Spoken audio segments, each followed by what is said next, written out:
I'm excited either way. I'm going to choose to be an optimistic person. Anytime I see Bad Bunny, I have to remember it's not Bad Baby, and then I'm even more Who is disincentivized. Bad Baby? That's Catch Me Outside. It's that girl. Is she Australian? I would have killed to be one of those people that got stuck on the island while everything was up in flames. I would have loved that so much. Like my favorite song to work out to is No Air by Jordan Sparks. I have hurt so bad to that song. And for some reason, whenever she just sings the chorus, it just fills me with energy. I'm pretty sure the entire first year I was on Sevon, they were trying to decide if I was gay or not, like wholeheartedly.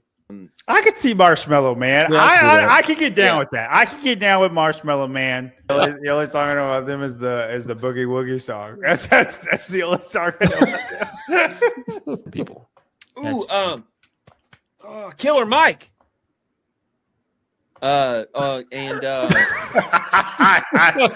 know who that is. Natalie, you're right. But here we go.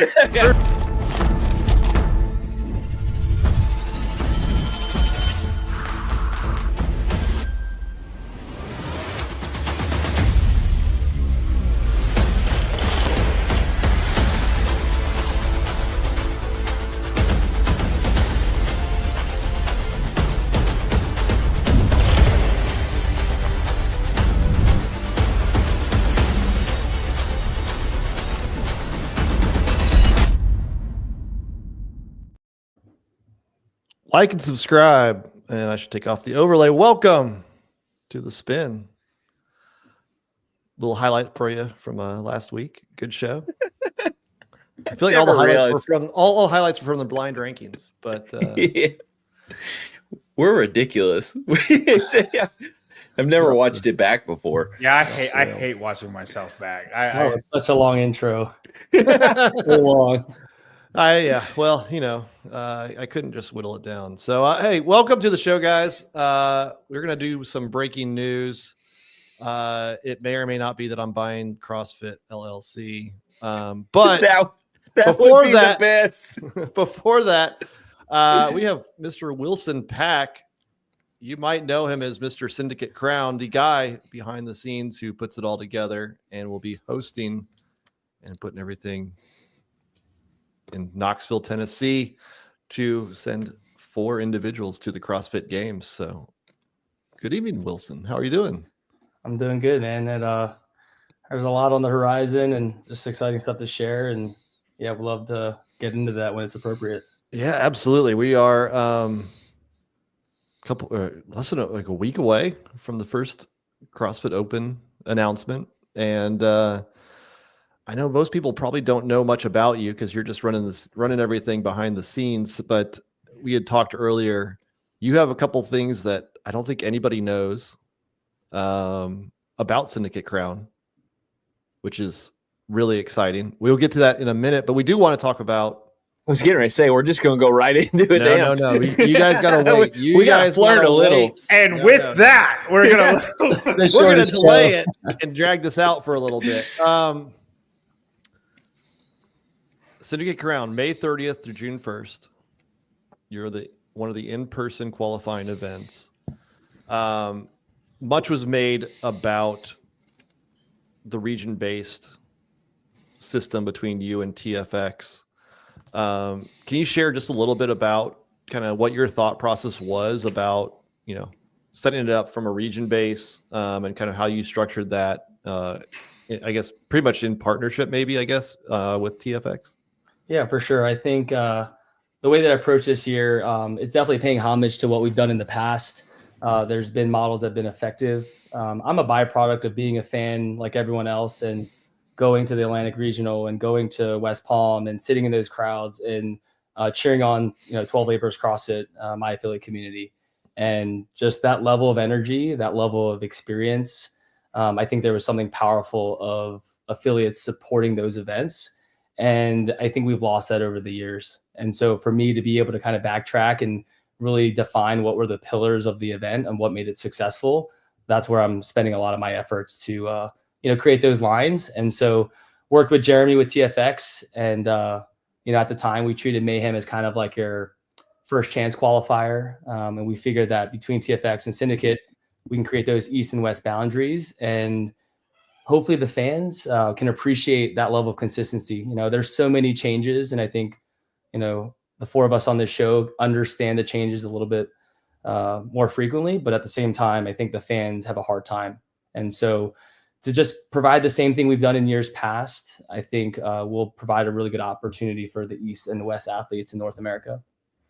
I thought it was dope. I'm always harping on like we need more of a regionals based system again, and that we need like that emotional draw. I always talk about like the SEC. Like we need that rivalries. Do you foresee it being it getting more emotional with the region that you're in, like as far as East versus West, like almost a pride factor? Because I'm not. It's not just because you're on the show, but it's a little bit. The East is a lot better than the West. A lot. Right. Right now, it just is. It just is as far as top talent and depth. I think regardless of where you come from, whether it's a small school, big school, big region, small region, you want to be the king or the queen of that X, And so I think this is just going to be one of the proving grounds within North America, and I think it's going to hold a lot of weight for those who attend one of those two events. Yeah. What I do, when it came out, obviously a lot of people were saying, well, that's not fair. They can't do this. They can't, other competitions don't allow that. But as you think about the game season and the structure, I do think it allows for that regionalization, like rooting for the athletes that come from Syndicate Crown, right? And the West can think about that from a TFX. Like it's, Africa has that same mindset. Like when you talk to anybody from Africa, they can't wait to send somebody from their region to the games. Australia's wild with that. Wilder, right? And so I think that this gives an opportunity for that of kind of a regional based, support system. Yeah, I believe that, I've seen so many different iterations from running sanctionals, semifinals, and everything in between over the years. And I saw patterns that I thought were very successful. And I felt that if I opened up the region to being worldwide, that you would lose the interest of those in the US. That was my personal take on it. I've seen the attendance numbers year to year. Last year was the closest that I felt to regionals vibe. Tyler, I know you were there. It was freaking phenomenal being in Knoxville. It was definitely a step up from that first year. For sure. Yeah. The first couple years, it was because of COVID. We relocated, we were in the same venue for two different events, and, we were going through those rough patches. And last year, it really kind of brought life back to the event. Obviously more changes this year. Hopefully we can get back to that. But it was something special last year for those who were in person. Yeah. I mean, going back 3 years, like where it was like, take the 120 from North America and throw them into 4 different, semifinals. Like there was no regionalization from it. I imagine it probably was harder to get fans to go to that versus what it was like last year. Do you think that's a fair statement? Yeah, I think that year it was kind of like a lottery, and the athletes could put in their picks between the 4 events that may or may not be around now, right? We didn't get those rosters until really late. And so it was hard to market the event when you didn't know who the athletes were. And so as we go into the qualification process for Syndicate Crown, I can go over how we can pre-market some of those things while still holding true to the test of making sure that we find the fittest people out of the game season before they go to Albany, New York. Yeah. And so, but while Syndicate Crown and TFX have it regional based, you guys don't have the same qualification method. So how can you describe from a Syndicate Crown how an athlete like Austin Hatfield can make it to Syndicate? Sure. Yeah. So we'll start with the elite individuals. And so we have 30 spots for individual men and women. 20 of those spots will be from the CrossFit Open North America East filtered leaderboard. All right. And so that's the top mouthful. 20 for the We're only taking semifinal. top 20, right? We have 10 more spots. And so those 10 remaining spots, we're going to wait until the in-affiliate online semifinals and invite the next 10 spots below the cut line for those who have not already qualified. And so that's going to round out your 30. So a big asterisk here is that we are not allowing anyone who's already qualified in person or online to attend the event. And so the true podium is going to be who we're rooting for to go to the CrossFit Games. So if someone qualified through Mayhem, hypothetically, we would rescind that invite and backfill. Now, we're not going to backfill through the open. All right. That's a 1-round type of thing. We're going to backfill through the in-affiliate. I like to put more effort into that leaderboard. And so instead of 10, we'll go down to 11 or 12 or however many spots we need to do. But once again, it's the North America East leaderboard. So when we look at it from a worldwide standpoint, we're going to have to skip a couple names, right? Because they might be from other regions. And that's the Community Cup, right, Brian? No. Okay, Community Cup's in June. Can you explain that for So the in-affiliate semifinal, yes. That's the second stage. So that's where the top 11 worldwide will qualify directly to the games. And so Syndicate Crown will take potentially 12th place in that, right? And then they'll get an invite to Syndicate Crown because they're the first one out of not qualifying directly from the in-affiliate semifinal. Yeah. So the in-affiliate semifinal, John, is the first weekend of May, right? We know that. I just got confused by your wording on it. I thought the top 20 were coming from that. No, top 20 come from the open. Semifinal. Open, John. Stay Okay, with us. there we go. Okay, I was taking it from the semifinal, and then there was something after that. Yeah, 20 from the open, 10 from an affiliate, which is AKA online semifinal for the individuals. That rounds out our 30. And any backfills from the open will be through the in-affiliate. Listen, I'm a man of the people. I'm a man of the people. John, I couldn't tell if you're being serious. I like. That's how I like to keep it, Wilson. Like there's When you said Community Cup, I'm like, you gotta be kidding me right now. Sometimes I'm much smarter than people think, and other times I am just as dumb as they believe I am. So it's CrossFit. If you want to come hang out with us at the semifinals, please tell us who you are. You're gonna get a seat right next to me and John. Y'all don't understand. I'm the smartest or the dumbest smart person there is. Like, it's just. No, I think it's dope that if somebody qualifies through Mayhem, you're like, sorry about you. You're not competing here. That was one of the hardest things back in the sanctionals time was how that all worked, right? Like how many people were competing even though they had already qualified, and you're like, all right, these 9 people have already qualified. All right, 10th place, you get your invite. So yeah, so that's going to be the elite individuals. So we got 30 spots. I said a minimum of 30. I really like where 30 is for the type of caliber of athletes that we're going to have. I'm not against 40 spots, but have you thought about going to 80? Most likely keep it at 30. Like Wodland Fest. Oh, wow. That's significant. Oh, wow. Yeah, we'll probably keep it at 30.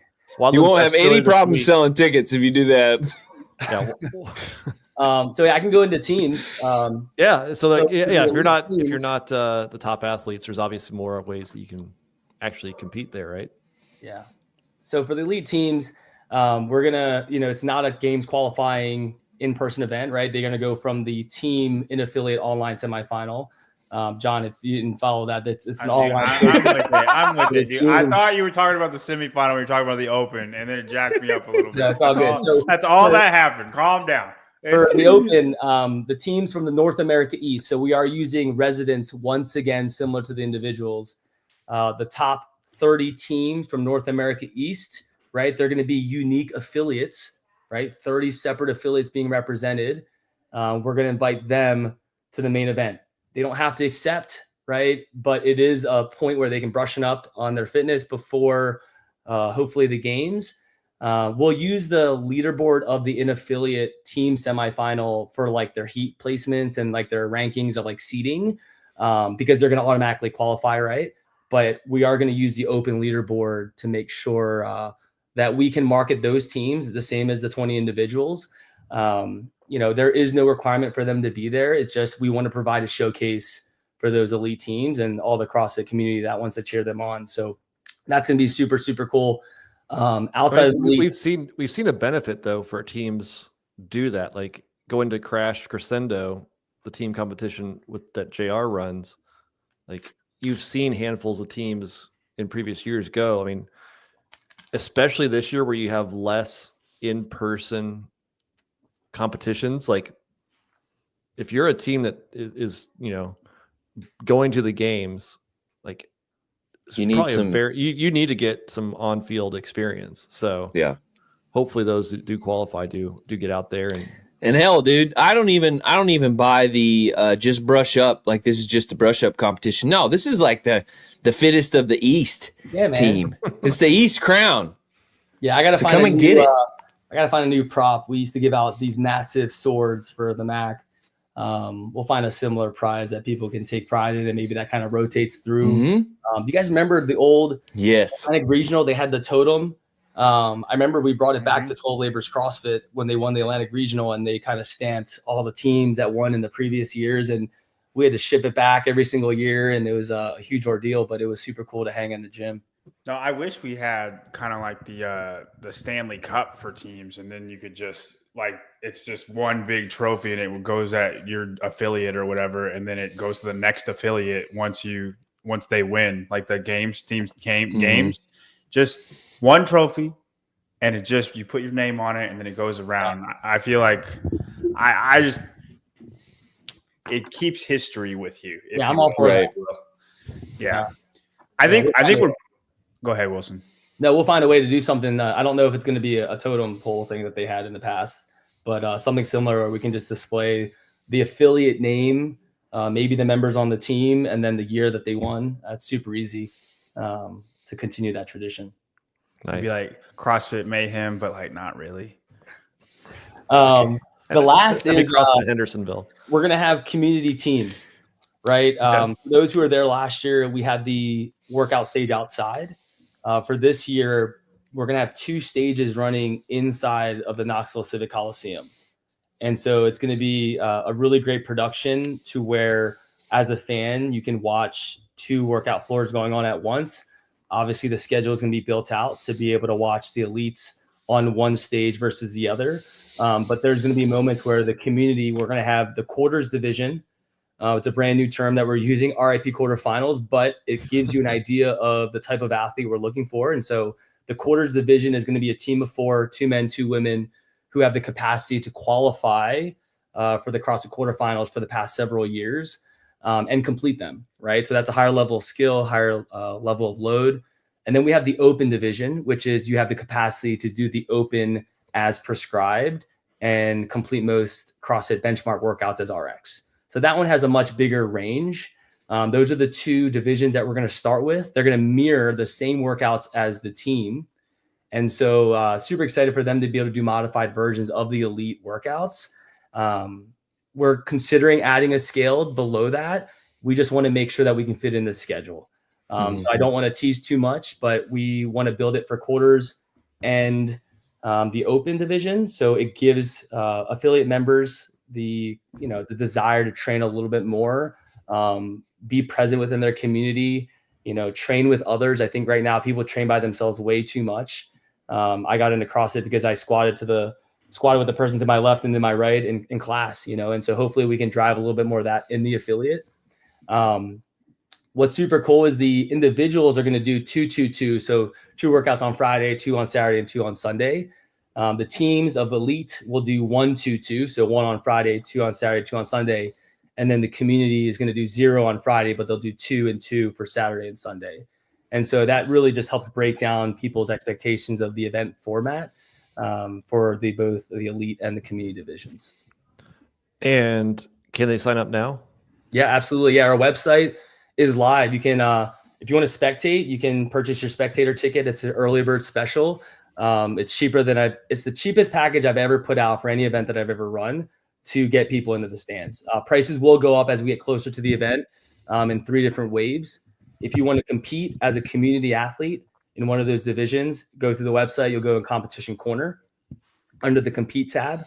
on the top right. And then if you want to book your hotel, you'll go through the hotel link. So anything that you could possibly need is going to be there. I'm going to be very frank and honest. Ticketmaster is very hefty, and that's why those face value rates are significantly lower. But those are one of those things when you work with bigger venues, you're subject to working with Ticketmaster. Brian, if you scroll up, you can go to the compete tab, and that's where community athletes and elite athletes can get a little bit more information on those formats and divisions. There you go. Yeah, you can scroll all the way down to the community teams. I will say, for those who want to go, Knoxville, I mean, like last year really turned around. It really started to feel like a regional again. We were starting to pull back from the region. And so the vibe is super dope. If you have never been, the Knoxville Civic Coliseum, that's what it's called, right? Yeah. It feels like an old school, like basketball gym. Like, I don't know, like you see in movies. Yeah, like kind of like Duke. And so the vibes are just super, super dope. You will not regret going. And then also, like, Knoxville's super cheap to stay in. There's a ton of like great places to eat. I love Knoxville because I lived there for a couple of years, but Knoxville's dope. No, that's cool. Can anybody volunteer? No, we closed off volunteer registration. I felt really bad. We only accepted 200. We had to say no to around 250. We put a lot on the wait list, and a lot of them are returning, very experienced individuals who are supporting this project. And it sucked to not accept everyone, but obviously there's a ton of resources that are involved to feeding them and taking care of those people. And so hopefully they can continue to volunteer at other events in North America. How is this year working differently than last year, right? Last year you were hosting a semifinal on behalf of CrossFit. This year you're on your own, right? Like how is that different when it was announced in December? So it's been a couple months that you've been doing this. What's the differences? Yeah, I would say that, starting from 2019 as a sectional with MAC, and then 2021 MAC, 2022 MAC and Syndicate. Syndicate was his inaugural in 22. And then Syndicate last year, there's been so many different arrangements on how to fund these projects, right? There's collaboration with CrossFit. There's a lot of things on our own. This year, we're pretty much on our own to do everything, right? And those revenue streams of ticket sales, community event registration, and sponsorships are the three that really drive home the budget. And so with being so early in February, a lot of those things haven't really kicked off. And so to be able to plan this wedding for 200, 300 plus CrossFitters, right, is how I give the analogy, right? It's essentially what I'm doing. I think we're all kind of in this boat where it's kind of how I ran gyms. It's you want the best for your members. And so you go above and beyond, probably more than you should, to provide the best service and product, to make it look and feel a certain way, because we care about the sport so much. And I think that's why a lot of these events have not been able to stick around over the years, because it costs so much money and it costs a lot of resources, right? There's about 50 people from our internal team that give up a week of PTO, to work hard, sleep very few hours, and to just, answer 1,000 questions throughout the weekend, right? And so I think, to answer your question, this year is challenging because it's hard to find partnerships, to convince people to invest their dollars to get their return. And so for us, it's we want to bolster Vendor Village. We want people to show up and spend. But at the same time, like, I'm just one person who's working behind the pipe and drape to make this happen. And so I hope that this can be a collective effort within the CrossFit community to garner support. You guys have seen all these different type of events throughout the years. There's probably more events that have exited the space that have stayed in. And so my goal is to stay around, to continue polishing our skill set to providing that best experience for those who've been there. There's a level of expectation that I have for athletes, staff, and brands. And I hope that people have felt that for those who've been in attendance. Josh G, first of all, thanks for the $2. Do tickets sell out fast, or is there time to buy? I think yes, Josh, they're selling out right now. You need to go to the site right now and buy them. Well, they sell way faster than JY barbell shirts. I'll tell you that. I will tell you that. Well, here's what I'll tell you. I don't know. I hope I'm wrong. I mean, if the place sells out, great. I've never sold out the place. I think last year it was probably 3/4 full. And the energy was electric last year. There's also been years where the place was like a third full and it wasn't the same. There's going to be available tickets from now to the event, but the price will increase. It's early bird now. It's going to increase after the open because it will have a roster by then. It'll increase the weekend of in-affiliate semifinals. It's going to that's in May, John. Yeah. I got and then it's going to increase at the door. We just had a baby. All right. Like, let me. There it is. There it is. My head is in a bunch of different places. Calm down. Okay. Yeah. So there's four waves is what I call them. There's 4 waves. So, it might be $10. It might be $15, more or less. But, if you're buying at the door, like, hey, you're going to pay more than everyone else because you waited last minute. So we want people to commit. We don't want people waiting to the last day of the open submission of 25.1 to sign up. Like, let's get this planned accordingly because it does require so much effort. And, you'll go into Syndicate and you'll go into any other event and you'll see all the branding and you'll see the signage to make it feel like a CrossFit competition. That comes at a cost, right? And so for me, you don't get that free. Yeah, I wish. There was this massive banner that hopefully I can repurpose this year, but it was like 110 feet long for those who were there last year. It's what I used to cover up an air wall, and just having a bunch of skulls everywhere throughout the venue was pretty awesome to see. Yeah, that's awesome. So I think April 4th is when the next ticket price goes up. So definitely go if you're going to be in Knoxville. I think Josh was going to be there. So go get those now. Do you want to share some big news? Yeah, for sure. You want to share the super secret news or the secret news? Let's go with the secret first. Yeah, none of them is secret, man. They're just secret. Let's do the secret. I want to get people excited for the event. The first one, for most of you guys, we want to make sure that for those who can't be in attendance, right, that there's an ability for people to view at home. And so we just partnered up with the Sevon Podcast as the official live stream partner for the event. I'm super excited because I started working with you guys and Sevon's team last year. And I think there's going to be a different model that we can approach to giving access to what we can provide at the event. I think there's going to be a lot of behind the scenes footage. I think there's going to be a lot of just raw, unedited, real-time conversations with athletes that people are going to really appreciate as they come off the competition floor. We're going to work really hard on providing coverage of the elite division. There's talks on other divisions as well, but we want to make sure that for those who can attend, that we have an avenue for that. And the venue is built for a good live stream. There's really great lighting. The venue has really good structures to be able to place cameras and things like that. So, I'm really excited. I think there's going to be a level of exposure that just is going to get CrossFit fans excited.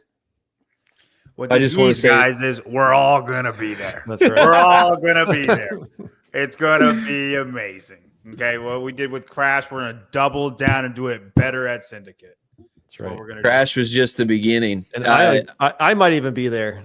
Spin's coming. I don't care what you say. I've already started scheduling you. Like how do you not come?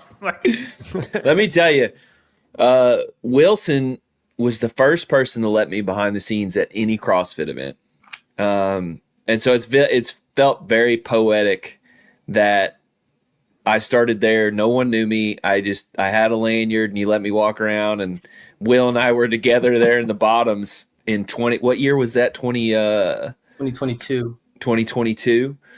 And to come full circle and now we're running the production, like it feels dope. And the thing, we got to find a better word than dope, Tyler. No, I'm using dope all night long, John. You said it 7 times. It means a lot to me. And like for Wilson, like everyone involved in this production now on Wilson's side and on the Sevon podcast side is like all doing this because we love everything about what's about to happen. And I wish I could put the emotion out there that it's like, this is very important that you guys come out, because we've all been working for years to do this the right way. So, and I appreciate Wilson for taking a chance on us. Dude, I'm excited. And I tell you, and like you guys, we talk about the regional feel. I feel what gave regionals, like what made it such a big deal, was the heartbreak. Like you saw big names not make it. Right. You know, Katrin in 2014, Sam in 2014. You know, like Nick Forey missed out by like 3 points 87 years in a row. Cole Anderson, Cody Anderson, Brent Fikowski missed 2 years in a row where he should have made it. Like we're gonna see, and especially with just only two game spots in the East, there's heavy hitters. Heavy Man. hitters for Like sure. Hopper, Sprague's in the East now, right, Brian? I'm gonna make sure I get everything right. Sprague is in the West there, Chief. Well, he's moved like 3 times. Sprague is definitely the West. He's Sprague doing is Mayhem definitely the Classic West. then, right? Yes. Sprague is okay. Hopper, Roman, Hatfield, Dallin. Dallin. Like it's only 2 of those guys are going, and I want Austin to be the reason Jason doesn't make it so badly. It's good, but the heartbreak that comes with not making it, I think, makes the competition bigger year after year after. Like people, they want to see the race between the actual best of the best. They want to see the Tyler Christophels just slip up. Yeah, once but again. here's the thing. It's not the Tyler Christophels. It's Jason Hopper. It's going to move up now. It's moving Roman up. Krennikov.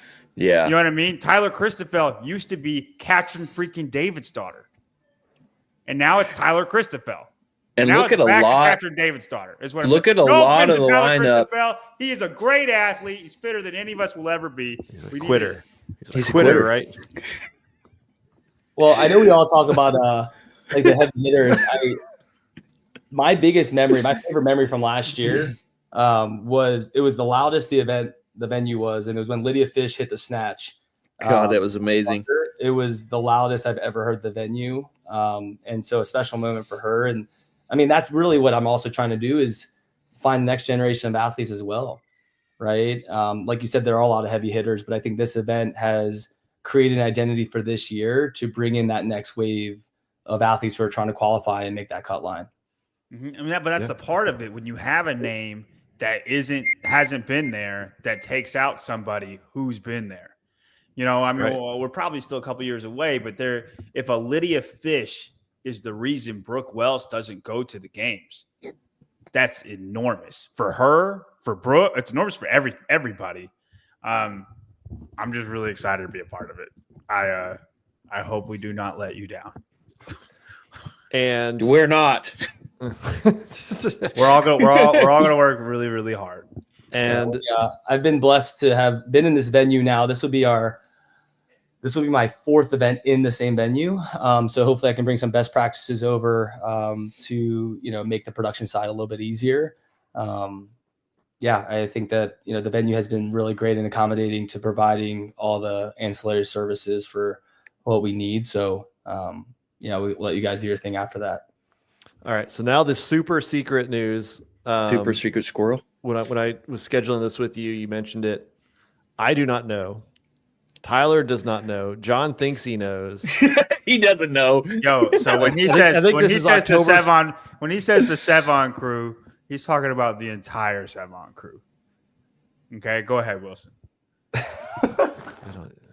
Oh man, I don't know how to take it from John because I haven't met you yet. So I'm trying to read the room. So I think with events in general, right, within the CrossFit world, the athlete experience is up top of mind, right? And programming those events is the identity of the event because that's what draws the storytelling and everything with that. For this year, JR Howell is going to be our head programmer for the event. Holy shit. Nice. Yep. And we've been working together for the past couple of months, and things are dialed in. There's a lot of conversation that I'm sure that's going to come after that, but I want to give that guy some love. He's obsessed with it. His DNA is all over the programming. We've done a lot of work with the events, individuals and teams. We have locked in a lot of that stuff, and the workouts are going to be tough. The workouts are going to be challenging. there was a couple of things that I really wanted to check off before finding someone with the programming team. In years past, the 12 Laborers CrossFit team has been a part of the crew. Luke Espy and Josh Arcona, man, those guys, the three of us, we really led those programming efforts in the early days, and we've accomplished a lot.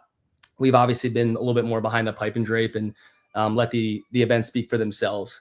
But there was a couple of things that there's very few people in this space that I think, one, they're in the affiliate every single day, right? They run gyms, he's the affiliate owner. Like, that was very important to me.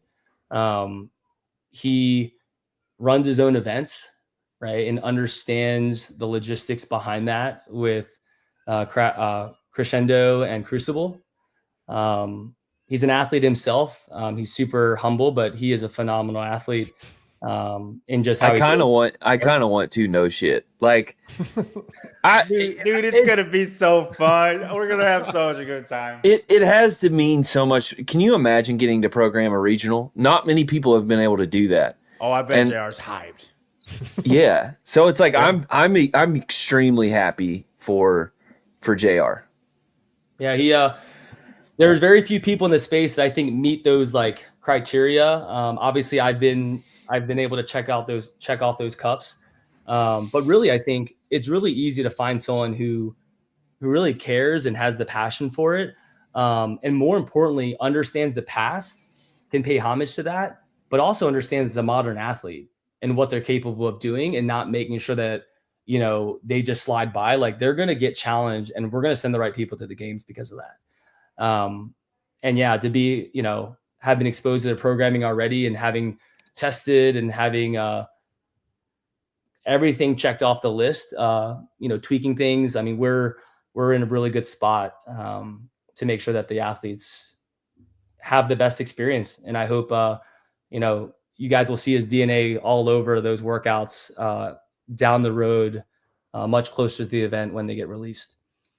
I'm curious. You don't have the answers. You don't want to. But the way you said that was pay homage to where the sport comes from, but also knows the modern athlete. Do you think JR, would you say that he is better at that than Dave?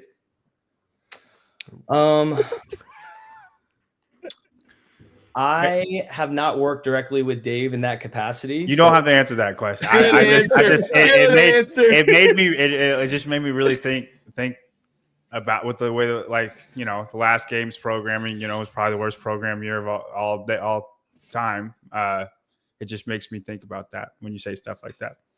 Yeah, I just think, he's been around for a long time, and he's synonymous with programming, whether it's within a gym, whether it's for class. I mean, he's obsessed with movement. He's obsessed with how things are laid out, the storytelling behind that. Yeah, don't get me wrong. Like, I have provided him guardrails and bumpers to stay within. Can we know those? I mean, the venue, the dimensions. Oh, okay. Nothing crazy. Yeah, there has to be a lunch on the last workout. No, it's interesting. I've been able to take the lead on programming with the cohort that I had previously with the 12 Laborers team, and it was a lot of dynamic and group think. I really have given him the freedom. This is his baby, in making sure that I don't interfere with the level of programming that he wants put out based on the parameters that I'm giving him.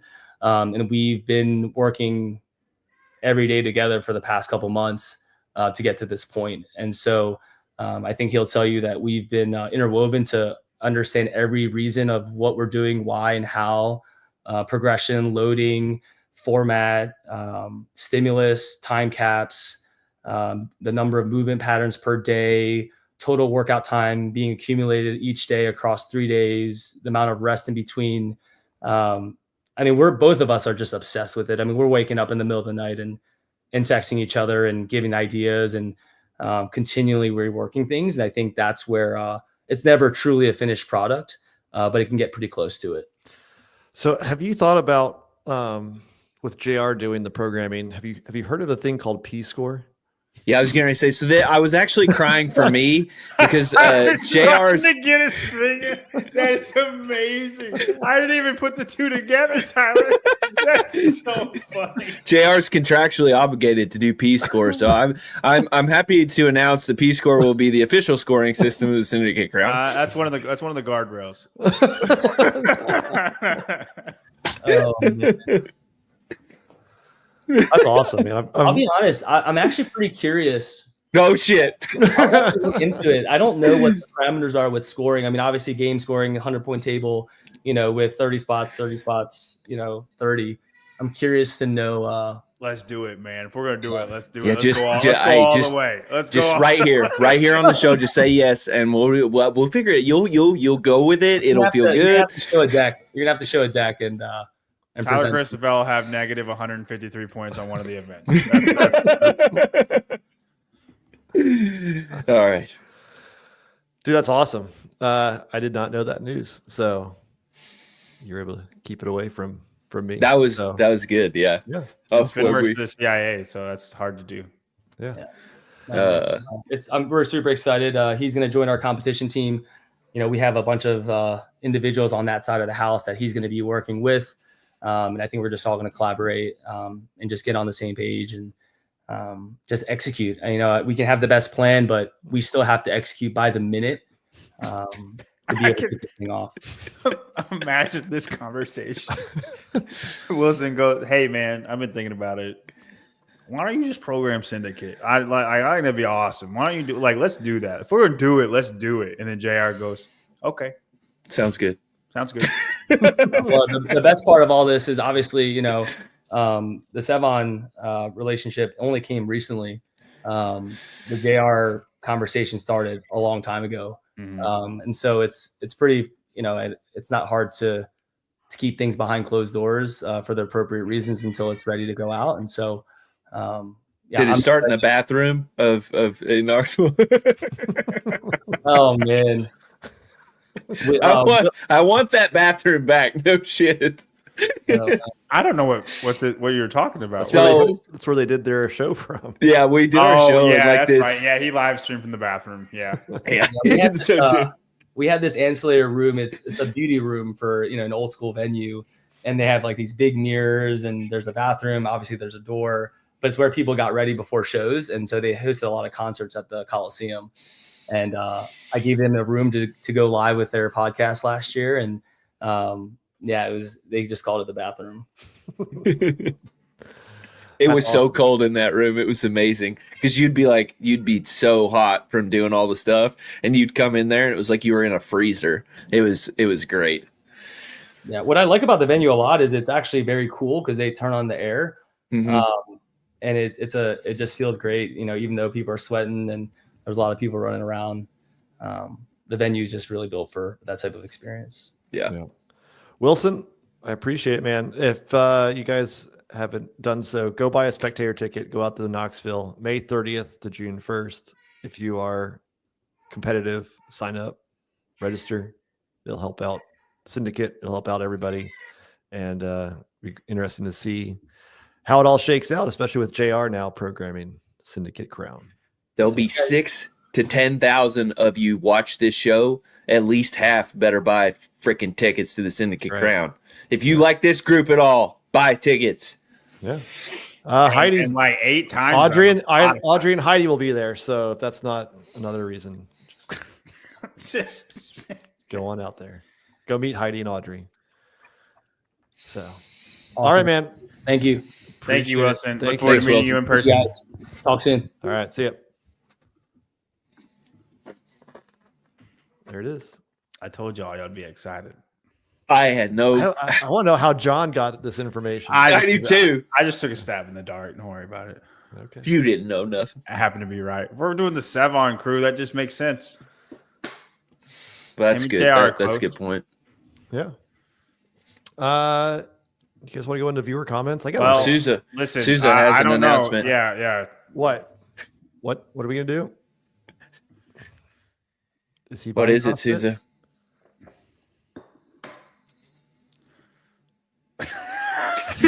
We're just waiting for Susan to say something.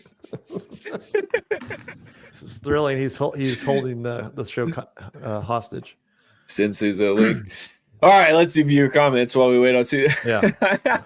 Programming Syndicate.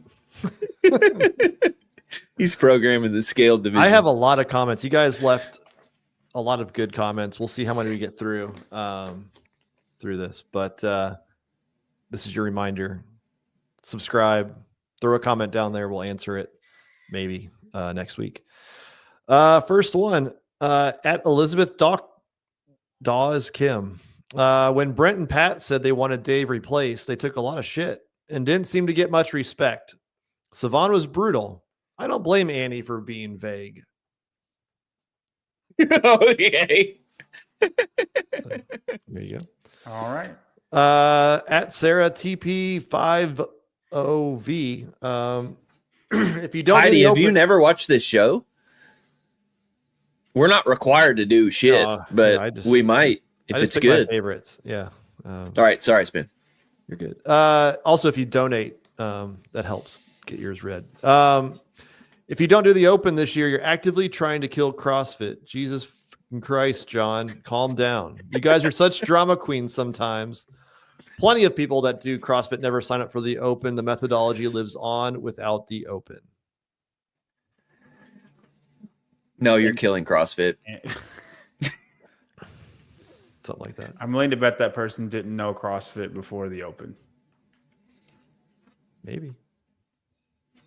Like you've never done CrossFit while the Open was not a thing. And I think if the sport didn't become what it became, I don't think CrossFit would be what it is. I would agree with that. Magnus, I forgot. This person will also buy a Magnus ticket or buy Open. 20 pesos. I think that's what that is. Thank God for Tyler Mike. So here's the thing. I can only use the mic on spin shows. So sorry. Yeah, it was part of the contract. So in the meantime, you're stuck with a Bluetooth mic that sounds like crap. Let's see. At Sean Sullivan, I haven't signed up yet for the Open, but I have taken my level 1. Now that the games and payouts are directly impacted by the Open, I don't want to support it because I think the athletes are ungrateful for what CrossFit has done for them without the affiliates. Listen, the ones who are ungrateful are out already. So that's a good point. The ones who are ungrateful have left. It's true. Let's see.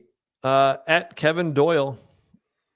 Doyle rules. Yeah, he's been a member for 3 months, so appreciate Kevin Doyle. Doyle definitely rules. Yeah. With all the chat about morality going on right now, why has no one mentioned the fact that instead of building a facility to help underprivileged children, the financial backers decide to set up a league and give all the money to the athletes?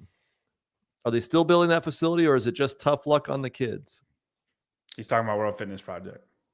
That was how the World Fitness Project started. Oh, I thought we were talking about CrossFit. I was like, what in the hell are you talking about? No, you're fine. We'll gloss over that you had no idea what was going on. We'll make fun of me for 5 minutes about it, but we'll just gloss over when you're in a different world. That's fine. That's how it works. That's fine. You're cool. I mean, he has a point. I don't know what they're doing with the helping the kids. I'll tell you what they're doing. Fuck them kids. There you go. Kathy Stan also wants to know who the F is Bad Bunny. I'm thinking of Scott's Tots. The Office. You can get a scholarship. I am not paying for your college. Yeah. Let's see. Riley 5782. Guys, can you actually explain why you seem to hate the World Fitness Project so much when they haven't done anything yet in terms of an actual competition? Is it just because you feel sorry for CrossFit HQ? Like, I really don't get it anymore. Tyler? Do you why do you seem to hate the World Fitness Project? For a guy who hates the World Fitness Project, I sure spent a lot of time this weekend telling them how I didn't hate them. What'd you do this weekend? I had a conversation with their head of partnerships. Oh, Mr. Husband? Mr. Husband. Okay. To just inform them we did not hate them. And I've had conversations with Jason Ansley, and he's a great guy. I think he knows what he's doing. Will We're Moore best had called friends. me. Not Did you answer? No. This was like months ago. I once said a word to Will Moore. Yeah, exactly. We do not hate the World Fitness Project, but we also can see how it could be a bad thing for the system, the whole thing of between CrossFit and World Fitness Project. The time they chose for everything that they do ever, it's just, we don't hate them at all. They just seem shady, and we're on edge about it. We are merely a voice of the people and of observation. That's all we are. No bias in here. None. Sam J wants to know why CrossFit fans are so odd. I get being skeptical of the World Fitness Project, but why does so many people seem genuinely mad that there's a new opportunity for athletes to compete against the best in the world that we all get to watch? Question is, do they all watch? It's everything but that we've pointed out. Like we've actually said like we're going to watch. We're excited We're about probably the only ones that will watch, guys. Like, you don't even understand. People don't watch Live Golf. They don't. No. Live Golf viewership is terrible. And they basically ruined these guys' careers because they gave them a lot of money. And they'll forever not be in the history of golf because they chose money. And I get Phil Mickelson, like his career's pretty much set in stone, but it will not add to it. You know who else? You know who's adding to it? Rory McIlroy. He's adding to it because he said no. But it's not. And I know if people don't know what Live Golf is, it's essentially the same thing that World Fitness Project's doing. It's just at a way, way lower. Not hundreds of millions of dollars, but way lower. Tens of thousands. Extreme. But it's not. We don't hate them. We don't like. I want it to succeed. It's just everything that they're doing, or it appears that they're doing, or how they're communicating, seems in contrast with CrossFit. And so, like, this kind of goes into Tristan Harrison. What I see giving the best chance for World Fitness Project is the mid to low level games athletes. Top athletes will make less money than they do during the game season, but if I take 20th across the board plus a $10,000 contract, I get $20,000 a year. I make more, blah, blah, blah. Like, that's the problem. Like, if you start watering down both, then you just get a watered down product of everything. And that's what happened with IndyCar racing back 25 years ago. That's what Live Golf is doing. Like, when you start, especially when you start having exclusivity, which they've gotten rid of that. But like when you start splitting that and splitting the field, well, I'm saying like Live Golf, right? Like first it was like you can't compete in these same things, right? In both, and now they think they've come to an agreement where they can. But like regular tournaments, they're not, right? Some of the best players in Live, they only show up for the 4 majors, and that's the only time you see them go up against the Rory McIlroys and the guys who said no to it. And so it hurts both. When you split the league up or split the athletes up, it's not as strong with one. Right. And I'll tell you it, like, okay. And you guys correct me if I'm wrong, Spin. I know you know the details, and you know I'm not great at knowing all the details.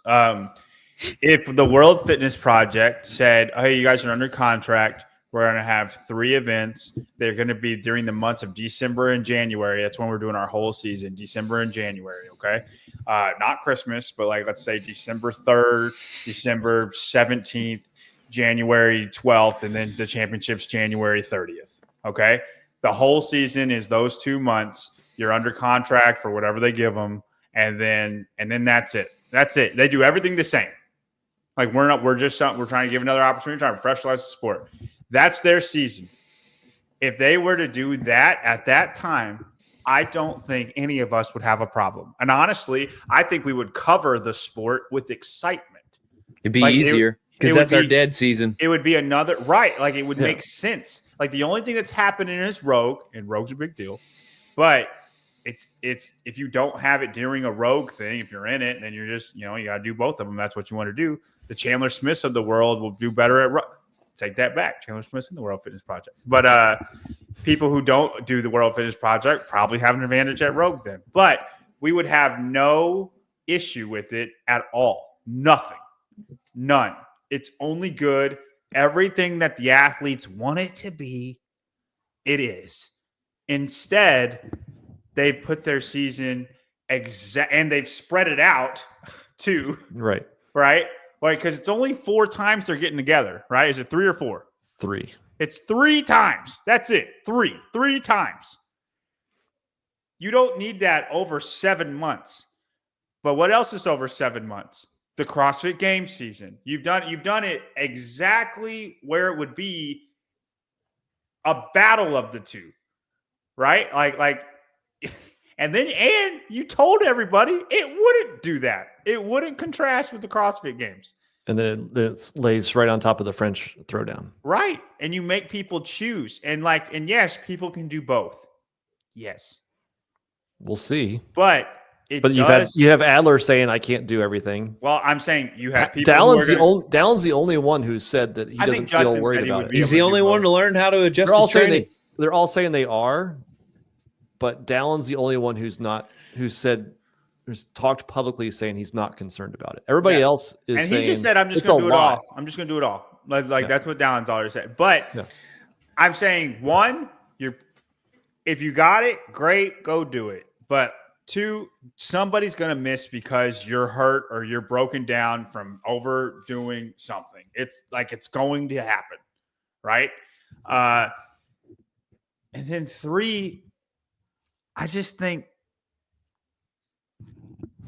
people are being dumb about it. Like I really do. I just don't. And Spin, you say this all the time.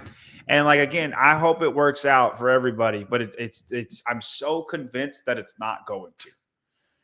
And then if it does, then we're all wrong. And then when it does work, say everything's great and it does work and nothing happens and it's just another opportunity, right?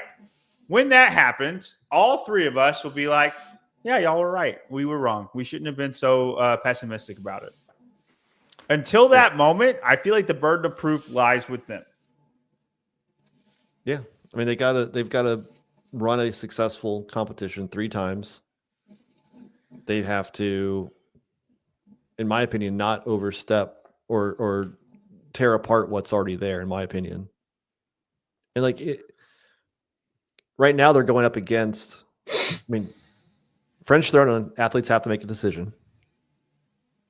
Then they're going to come back. If they want to do the games, they're going to come back less than a month later and do tour event 2. Yes. Which is, and Denise, it's interesting because I want go ahead. On the piece about getting paid. It's a little bit of a tangent, but you're now seeing social media posts, which is part of their contract, right? Like, we know they have to do a post and they got to do stories throughout the year. And they've all shared the little highlight reel of Indianapolis. They've now started talking about sign up for the community divisions. Yet there's rumblings in the CrossFit area that people are pissed that athletes may be getting paid to promote the open. Rumblings every single one of the World Fitness people have gotten paid to promote the damn thing that they're saying that people shouldn't be, that's wrong to be done. This ain't a 2-way street, Spin. It's one way. It's like, I think Rebecca Foussier had an ad, right? She put #ad. So what? She owns a freaking affiliate. She's signed up for the open. If CrossFit wants to advertise and use their money to promote it that way, why not? That's sad though. Like the fact that we have to pay people to promote the open, that's sad on the athlete's part. I think I think it's fine, but that's sad that the athletes need to be paid to promote the open. I don't know if they need to. That it's even a thing. Spin. Did Rich? Fair. Did he put #ad on his? No, I doubt. He put #. That's what I'm talking about. He put #CrossFit, #I'm in. That shit fired me up more than any other reel. Period. That was a good one. No, I think it's just hypocritical if you're going to start saying that, oh, how dare athletes get paid to promote the CrossFit Open? And I mean, John has a valid point, but if that's how CrossFit thinks that they need to, their best way of advertising the Open this year, so be it. You can't, if you're in the camp of saying that and criticizing it, yet you have an athlete, you're an agent, whoever that's criticizing that, and your athletes are getting paid and they're posting about World Fitness Project, you need to look at yourself in the mirror and say, oh, I'm an idiot. yeah, I'm mad. I should be mad at my athletes and myself for signing a contract. So there you go. Back on topic at Mel JO6BG. All I got to say is JY is right about ignition. It's straight fire. That's right. Thank you, Mel. Did you look that song up, Spin? I have not. Sorry. At Myong Wang, I don't know. Just registered for the Open. Thanks for the show. I believe in the methodology. Atta girl. Spin, Thank get her name right, man. Come on. You don't know if it's a guy or a girl. Myong. Whatever you are. Good At job. Lucky Camera Straps. I don't think I've ever seen Lucky Camera Straps comment on ours. So good. Welcome. To see him. Yeah.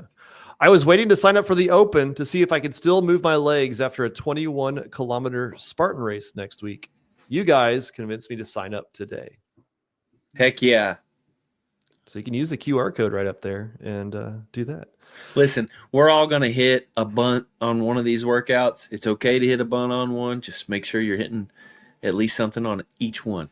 I'm going to strike out on one of the workouts. I know. I understand that. I'm ready for it. But it feels wrong not to swing, Does feel wrong not to I'm swing. going to swing. And, sometimes I'll hit it. Look, John, get him. Get it, Harry. We'd rather sponsor John's Good League than the World Fitness Project. Listen, Harry, email me or get to Spin or get Instagram me. Yeah. DM me. Slide into his DMs there, John. Yeah. We sweet talk him. Only taking money. I'm just before. John, you're such a good salesman. That's the only thing that we need. Just need cash. We don't need anything else. Yes. Well, I'm trying to pay for flights and stuff right now. That's what it's about. It's getting that stuff set up. There you go. All right, our last one from our Canadian friend Travis Brawl. The founding fathers are rolling in their grave listening to three red-blooded Americans shout in the town square that private citizens owe something to private business, and not giving over their hard-earned money is selfish. These three are Kamala voters. But Travis is in for the Open. I understand, but we're not asking you to support HQ, even though it's good. Satire, guys. I know, but also we are asking you to support the Open. Yes. I did like Max's long-winded story on that one. Max El Haj. About how he's going to stay in and fight. Yeah. Versus walk away. I get it, Yep. DSD. Yeah. I got it. Well, there you go. Viewer They will comments. set you up a booth, though, and stuff like that. I'm sorry, Spin. We're busy that weekend. It's unfortunate. Moving on. I'm out. Well, I'm not out, but Pat Vellner's out. Chandler Smith's out. Yella Hosta's out. Elisa Fuliano's out. Annie Thorisdotter's out. Do you like that they're announcing that they're out, or should they just stay quiet? Where would you be on the spectrum if you were out? If you were a Chandler Smith, you're a games level athlete. That's a great question. It's you feel the way they do, like you Yep. cannot compete. Would you feel the need to speak out, or would you just go quietly and just not register? Tyler? I would take a book out of a page out of the Michael Scott playbook, and orange means bad, don't talk about it. Green means go ahead and shut up about it. I would not fucking talk about it. Just leave. That's my thing is like, you're obviously like, why? You got to post about everything you do. I don't make a lot of posts. I don't think for Instagram first. I never have, never will. It's just not, it doesn't make sense to me. If I want to show you guys something, most of the time, like that Brian, that article cover that I made. Mm-hmm. Oh, I just thought it was funny. Is that how you do it? Is that how you would do it? Announce it? No. A magazine cover? I just do goofy shit and You just post do a it. magazine that says I'm out. Yeah, I would bury it in some weird fucking reel that nobody would understand. No, I just don't get it. Like, just keep to your damn self. The only reason you're doing it, and there's people who are like, well, this is not a call for everybody else to leave the open. It is. That's exactly what it is. And you saying, well, I'm not judging you. You are, though. If you're making a post, you're making a judgment call that you think everyone else should do this. Yep. I agree. And I think the most lying statement ever is, I won't judge anybody if you decide to do the open. It's just not for me. That one keeps bothering me so much. Dude, and they're all saying it. They're all saying it. Like it's so dumb. I'm with Tyler. I think if I was a games athlete and I'm not going to do the open for whatever reasons, right? I just wouldn't say anything until somebody asked me. And if somebody asked me, I wouldn't lie about it. But I would just be like, I'm probably not going to do it this year. I just don't want to. All the stuff that went down, I'm just not about it.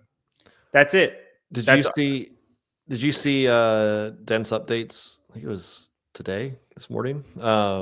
She talked about Brock, David's daughter, and supposedly he had told athletes to make it public, and that the more big name athletes, the rest will follow in line. Oh yeah, that's fucking gross.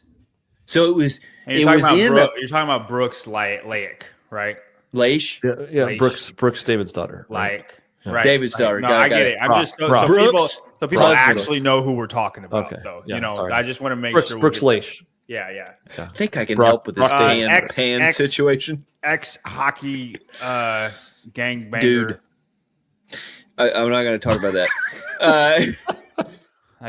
So he was in. People need to understand this. So he was in a PFAA meeting when he said that, right? That's the rumor. Yes. Number one, why are you at a PFAA meeting? You've never been a professional fitness athlete. Well, you're just some dude. Yeah. I guarantee you're not that fit. I actually think he's pretty fit. Yeah. I don't believe it. I bet I could beat his ass. And if I beat your ass, you're not fit. Fighting are two different things. No. I'm talking about beating his ass in fitness. Every day versus Taylor, and I can't beat him in anything fitness-wise. I'm just saying fighting and fitness are two different things. I think I beat his ass fitness-wise. And if I'm beating your ass fitness-wise, you ain't fit. Yeah, because then you're not as fit as I am. You're not very fit then. So he's speaking of not fit, Grant is in Mexico in a taxi. Thanks. Dude, Grant updates. He's so hyped to go against you. I don't know what you did to this man, but you're all I beat him in the proven throwdown. That's what did it for him. He's got a picture of you on his mirror that he looks at every day to torture himself. Yes. He's running up mountains and saying Brian. That's what he's doing. But so he's in a PFAA meeting for whatever fucking reason. And then he says to the leadership, just do it. Everyone else will follow suit. AKA, we have to convince people that this is the right thing to do, or we just have to peer pressure them, bully them. Big dick. Like, this is such like a no bull, I'm so cool move. It's such a, I fucking hated you in high school. I hated people like that in high school. You know who the coolest son of a bitch is? Is Gracie Walton.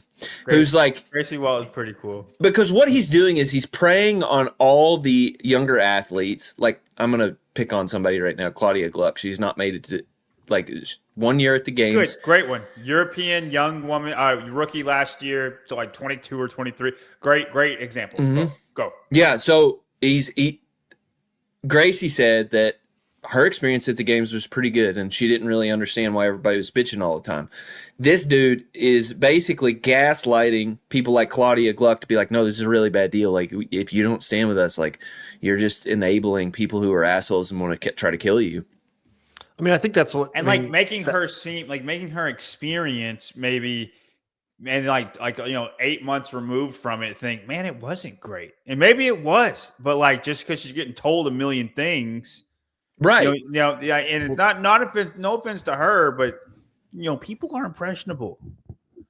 No, Gracie did the right thing. She looked at the event and she said, "You know what? I thought it was pretty good." You know who else is good like this is Hattie. Hattie Canio. Hattie Canio. She got on good. Sevons and she was like, "Okay, like I kind of get some of what they're trying to get at, but then like my experience wasn't so bad, like different shit like that." And it's like she's making her own assessment. She's just not falling in line, Mr. Brooke, or whatever the fuck your name is. Brock. I fucking hate dudes like that.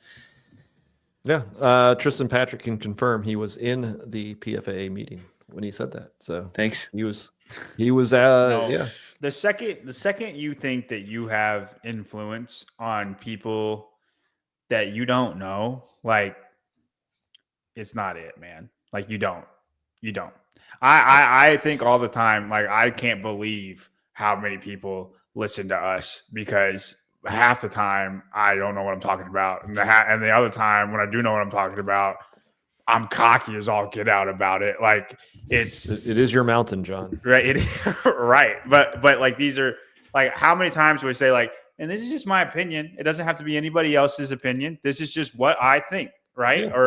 Or this is how I think the athlete is thinking, or this is why they're doing this. It's not, I don't think, oh, if I say this, then people will think this, and then they'll start not liking this person. So many people want to know what others are thinking before they make that decision. And that was my point last week of, if you're going to do the open, sign up now, because I think there are people that are like, well, the numbers are low, so obviously I shouldn't do the open with everybody else. Like, people want to know. I mean, you see what the PFAA has done. Like, they've reached out to get, like, to check and make sure what others think about certain things before they go public with it. And so, like, I think a lot of people do that. Sabir and Kelly can spin lean back so I can see his shirt. The new Hiller Fit shirt from Vindicate. Nice. Melanie Hodge, when is Tia announcing she's out? If she does, then I think she's gone about it the right way. You know who's gone about it the right way? I think she'll sign up. I think she'll sign up for the open. Oh, I do too. I think she's just doing things. I don't even like. She's obviously showing that she's doing a lot of high rocks training. She might not even know what the open is. What if she's doing the high rocks training and she just still whoops everybody? Like, she will. Yeah. I put my money on Tia never shits on CrossFit. Like, she'll never like turn her back on them. No, I think if you look at any training camp, I think Proven's probably the one who's been the most vocal about for CrossFit. They're doing well. All their athletes have been signing up. Like, they're the ones that probably, I mean, them and Brute. Which if you think about it, those are really the only two training camps there are. Like, anymore. Yeah. Yeah. I said this the other night in a text thread with you guys, and I'll say it here. Look at the people who are doing this, the big I'm outers, and then compare them to the ones who are the not I'm outers. And I won't even say like the ones who are the I'm inners, just the I'm outers. So the I'm outers, these are all people. I think I've not looked hard, but I've looked pretty, like, I've looked at a lot of them. And these are all people who I think had careers and are now no longer as cool as they thought they were or wanted to be. Or they're people who should have retired and are just hanging on. Look at people on the other end, the I'm inners, Scott Panchik, even Ben Smith. Ben Smith Rich. Has Ben said he's in? I've not seen that one. I haven't, but at least he's not saying shit. Like, I'd rather him not say shit than piss on everything. I'm sure he says he's in. I can't help but notice that there's a trend with those who are the I'm outers, and there's a trend with those who are either not saying or are saying that they're in. Ben said it in his story. Oh, there you go. Yeah, guys, I don't look at Mayhem as a training camp. Mayhem is like a people. They're a machine. Yeah, like I seriously, I don't like think of them as a training camp. I think of like they're almost too big to be a training camp. They're just Mayhem in my head. I get it, they're training camp, but like training camp, I'm thinking of like 3 to 8 athletes that you send to the games every year. And I just don't even think about Mayhem. They're a clan. Like, is this true? Ben reposted Rich's video and said, "I'm in. I just don't have cool video." That's amazing. That's amazing. That's great. That's amazing. Map Lady. Somebody make Ben a video, please, dear God. Yeah. Map Lady, thank you for the $5. I just signed up for my second open in 12 years to show CrossFit HQ how influential you all are, so JY can stay cocky. Thank you, Matt Play. I think a lot of people are going to be upset about that, but that's what this is all for. I appreciate it. Yeah. Barry McCockner, how long before Ariel is out? She's liking all of the I'm out posts. I think she's next. Is that the only post that she's liking? She might be liking the I'm in post too. You just don't see those. She just might be a. God, we need to make a. She was early on saying that she wasn't sure what she was doing, so like it would not be a surprise. No, it would not surprise me. I also think there's a chance that she'll still do it, but I can't speak for her, but like I don't even think that she knows. She's just gonna feel it out the Friday or Thursday that they announce it. It could be. I need to bring back the Hunger Games post. Where everybody says I'm out and their graphic pops up on the wall. What if let's fast forward like 2 years. Let's say World Fitness Project runs out of money and there's nothing there, and the only thing left is CrossFit Games. Do the fans welcome anybody that was out back, or are they now the villains? Well, okay. Here's okay. The people that are with the I'm outers, the Audis, that's what we like to call them. The people that are with the Audis. That's what they call them. Heavy Sevy has an Audi. Yeah, there we go. I'm sure he does. They're going to be fans of those people no matter what. Because if they like whatever they say with their post and they're like, I agree 100%, I'm all on board. I voted for Kamala too, right? Like whenever they like that, I just think they're going to follow whatever they do. Like they're fans of them as the people. Like, you know, if you're a Valner fan, like you're just a fan of Pat, right? So whatever Pat does, you're going to follow Pat. But do you think that Vellner's lost fans and just using him as an example? Oh, no, for sure you've lost fans, for sure. But I think you're always going to have a fan base that supports you just because they like you as the person versus CrossFit. Right. And then like, I don't think like if Vellner came back, which, you know, he's on the edge of retiring anyway, but like, we'll just use him because he's the biggest name. Mm-hmm. If he came back, I don't think he would be booed. Like if he did 2026 CrossFit Games, I don't think anybody will be hated the way Ricky was hated. I just don't. I don't think he'll be booed. I think people will still clap for him, but he might have, you know, like 100,000 or 50,000 less Instagram followers. Like that's it. I don't think you actually see it on the field or anything. You know what I mean? We're not going to be fans. I think you might be right if it was next year. I wonder if it goes for 2-3 years and there becomes a bigger rift and then it goes away. I had to pee. I'm sorry. No. But okay. Like then I think of people like Danny Spiegel. Like she just has a following that follows her. Right. But they're going to like it. But then will there be some people that do boo? Like that, I don't think so. I really think- don't. I think really they're welcome don't. back? No, Okay. no. I don't think they'll be like welcomed back, but I don't think they'll be booed. And I think they're still going to have their fan base that just likes them for them. Tyler, do you agree? Yes. Or would you think that somebody would, if in 3 years it goes away and now they come back to CrossFit, right? Like I think. Do I think what? I think they'll be let back in. I think it's I think that happens. But do the fans not welcome them back? Kind of like Ricky was initially. Like right early on, everybody's like, "Boo, Ricky, go away. We don't like you." And then they shifted. Hell, most of the OG outers will be too old. They won't come back. I don't think you would have hardly any of them. I agree with what Zane is saying also. Yeah, I could see that. Like Yeah. it doesn't run that deep.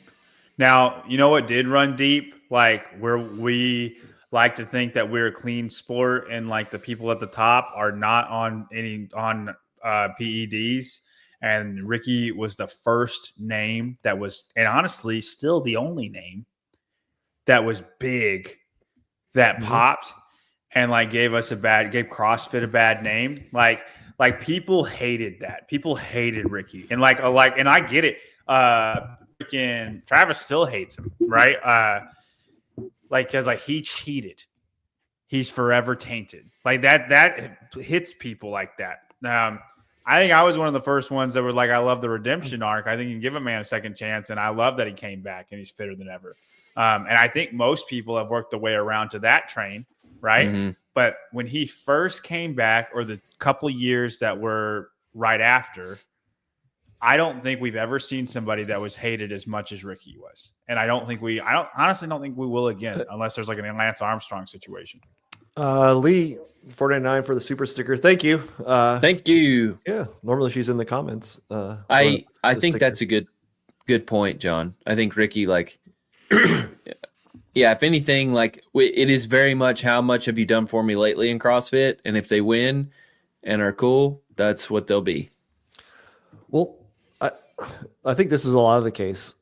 Dense updates. I only booed once. I am not proud of it, but it felt necessary in the moment. I feel like that's a lot of the athlete or a lot of the fans, right? Like they may boo, but they're gonna be like, I shouldn't have done that. I should welcome in everybody.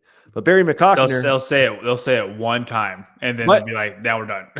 But we talk about professionalization of the sport.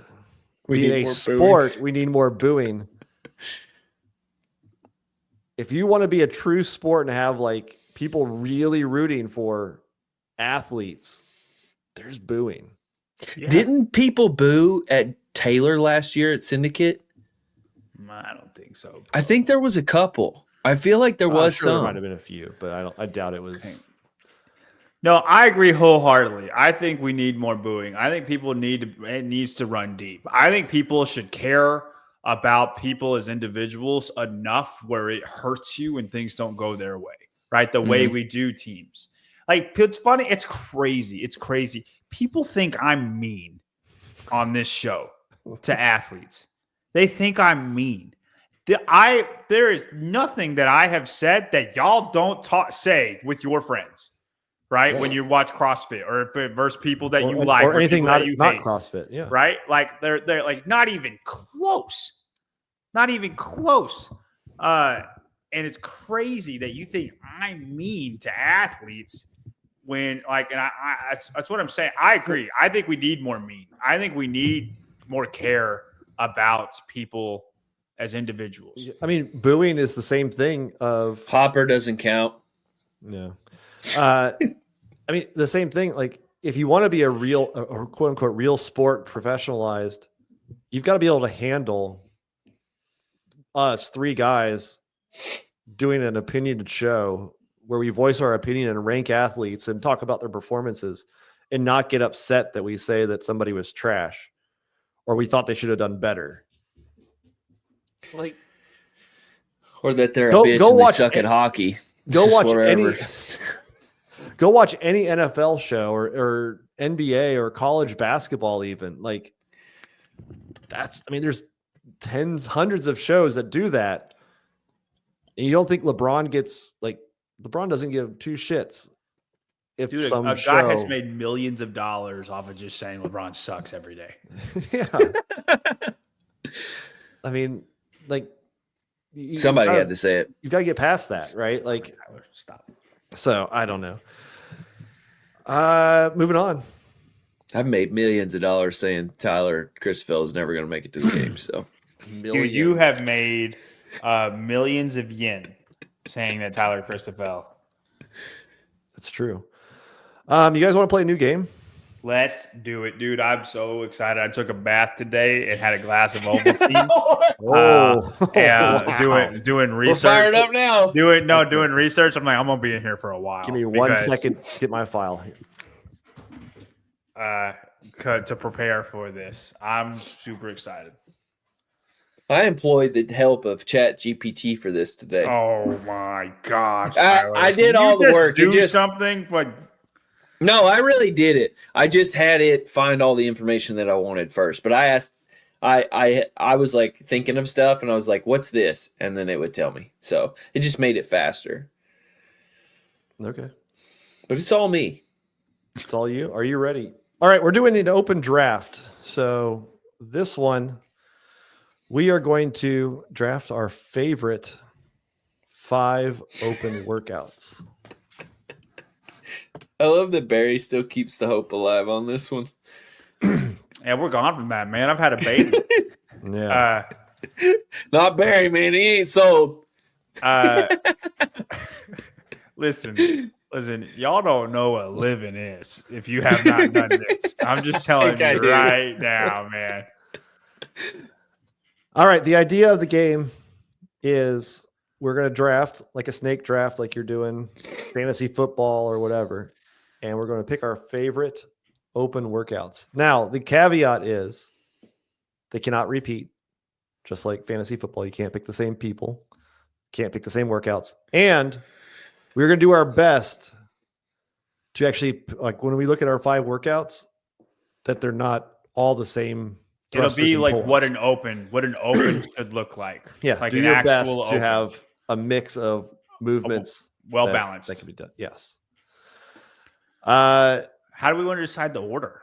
I don't know. Comment down below. First person to comment who should go first will get to go first, and then second. Okay, let's see it.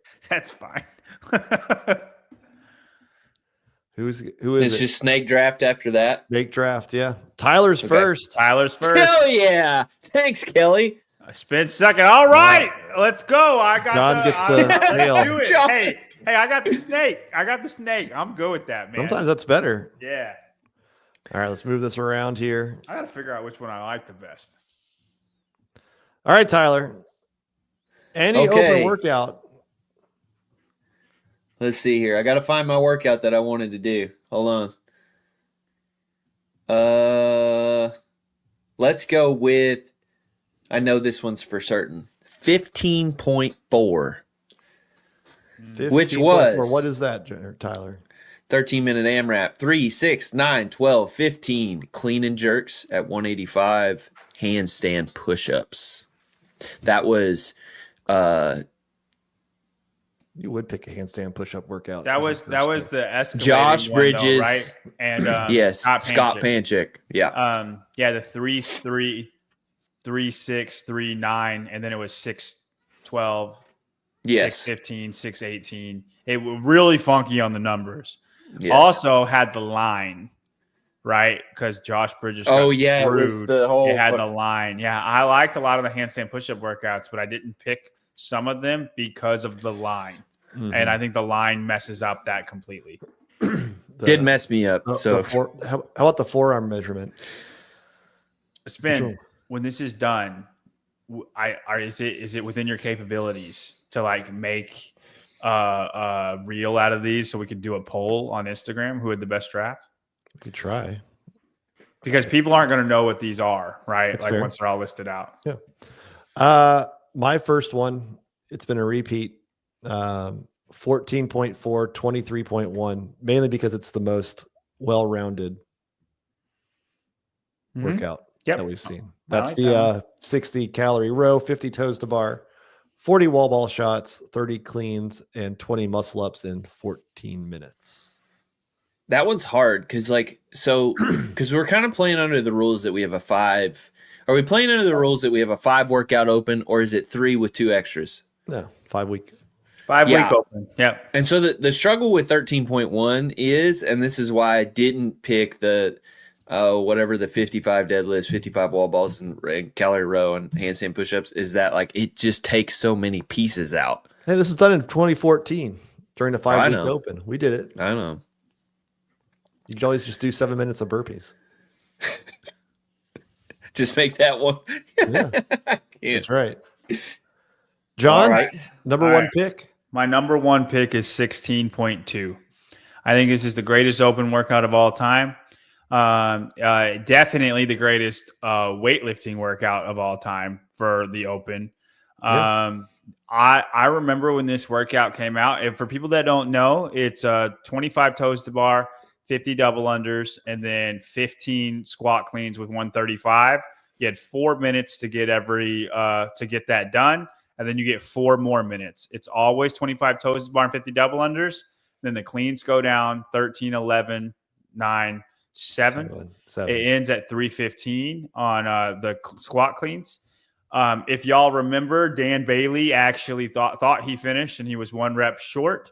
Back in 2016, and I know people are a lot fitter now, but back in 2016, if you could finish this workout, and I even think it's true today, if you can finish this workout, then you are all around extremely fit, including strength. Like your strength is not a weakness. And like I think this is the greatest open workout that's ever.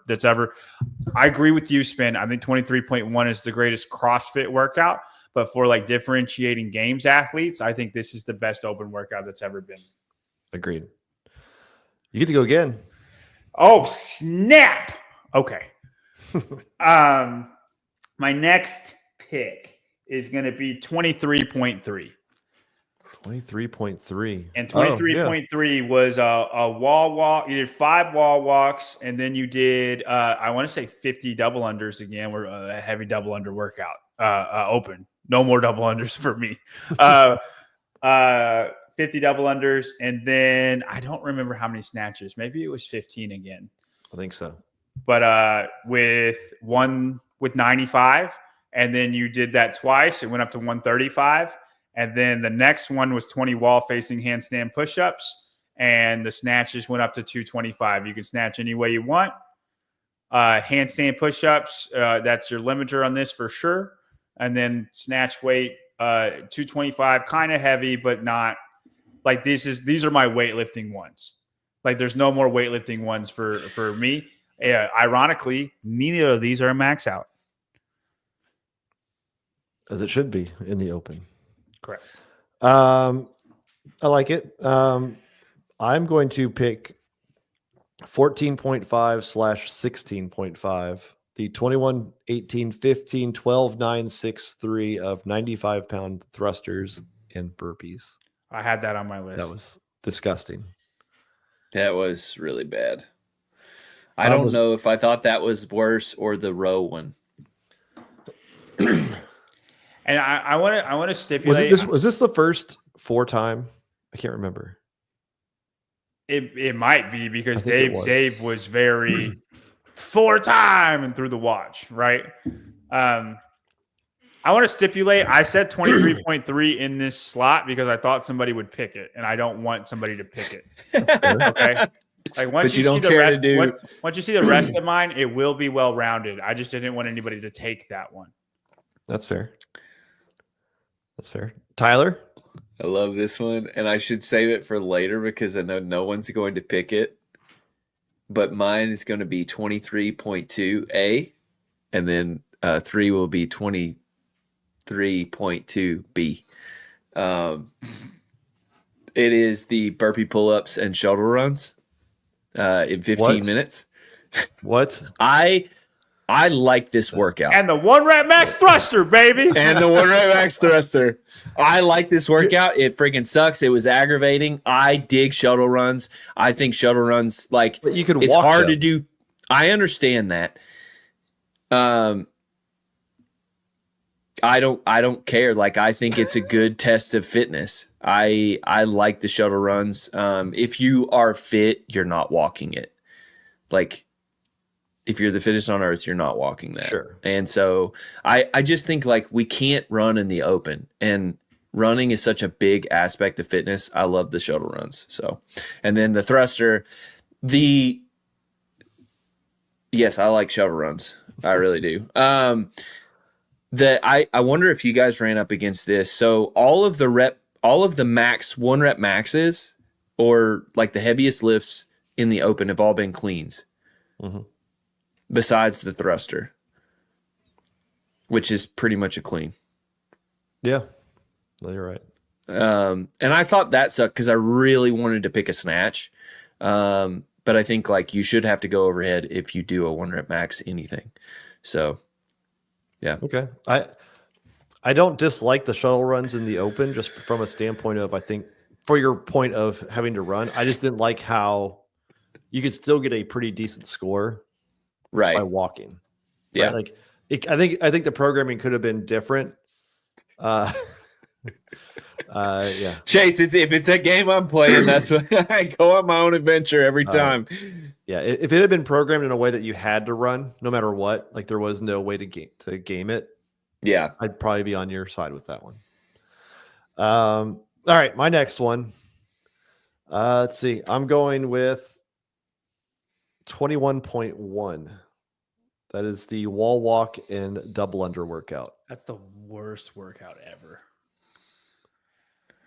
What is it? 21.1. The wall walk, 10 double unders, 3 wall walks, 30 double unders, 6, 69, 90, 15, 150, 21, 210. Oh, yeah, I remember this. I did this one in Auburn. Or no, that was another wall walk. That was the wall walk box jump over one, I think. Yeah. Yeah, this one sucks. It sucks. It was. This is the first time we ever did wall walks? Yeah.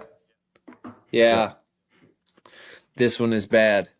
Very bad. I personally would not like it, but I think it fits within what I've programmed, and I think it's a good workout for the open. I'll be interested to see what each of us did not include in the open. Yeah, Right. It'll be difficult. Yeah. John. All right, I'm gonna rock with 16.1. Okay. This is a 25-foot overhead lunge with 95 pounds, 95-65, 8-bar facing burpees, 25-foot overhead lunge, and then 8 toes to bar, 20-minute AMRAP. This is going to be your long cardio grind.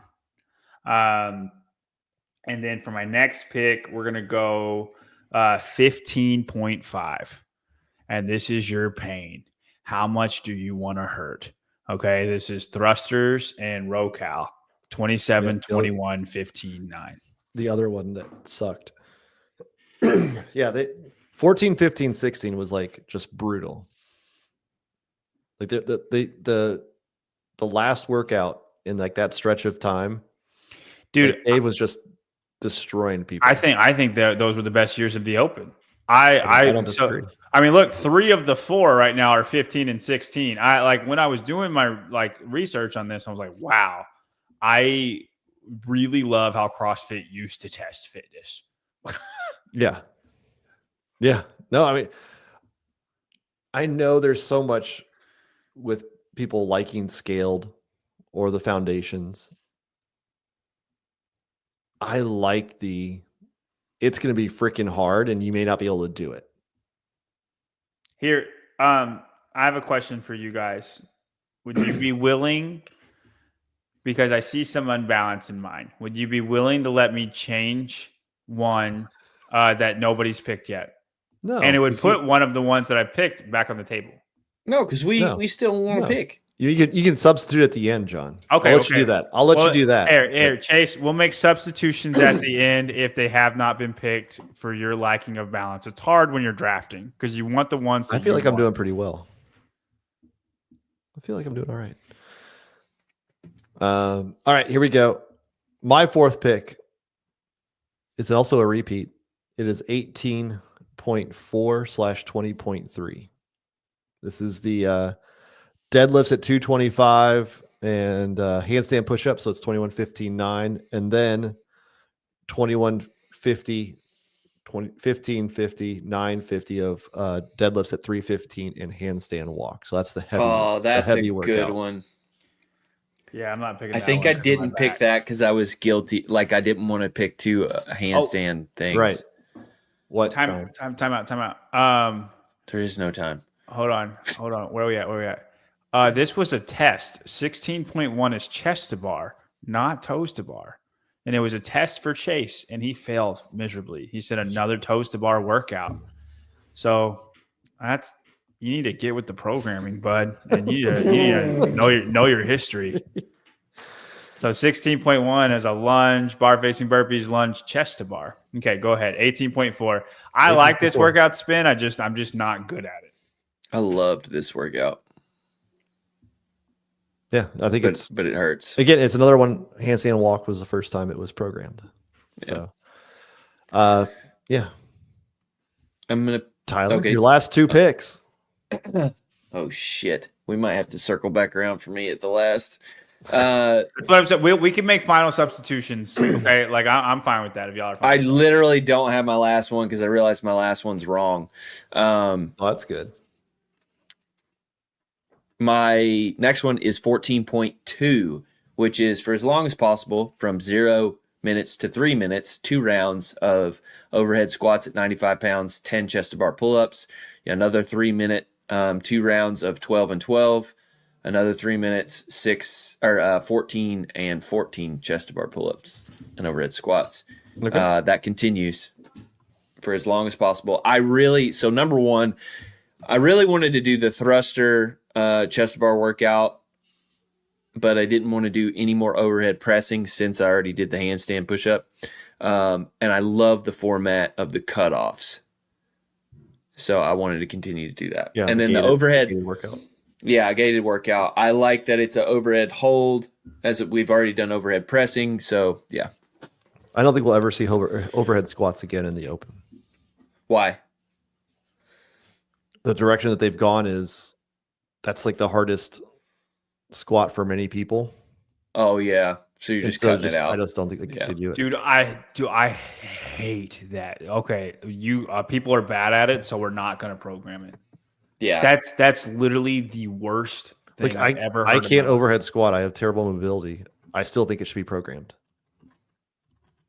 I do too. Because you can go slow, and it's like it is the most athletic movement as far as weightlifting goes. Yeah. Maybe they'll change. Maybe they'll mix it up because the open matters a little bit more. We'll see. Tyler, your last one.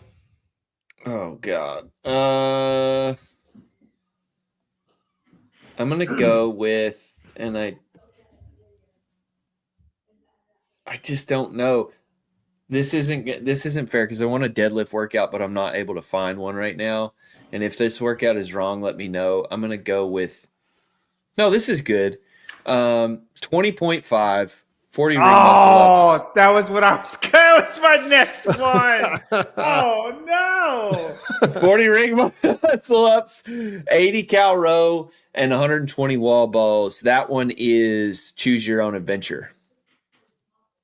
I want a deadlift. There's a chance that can be the repeat, and they call it Lazar because he won that workout. Yeah, I saw that. Yeah.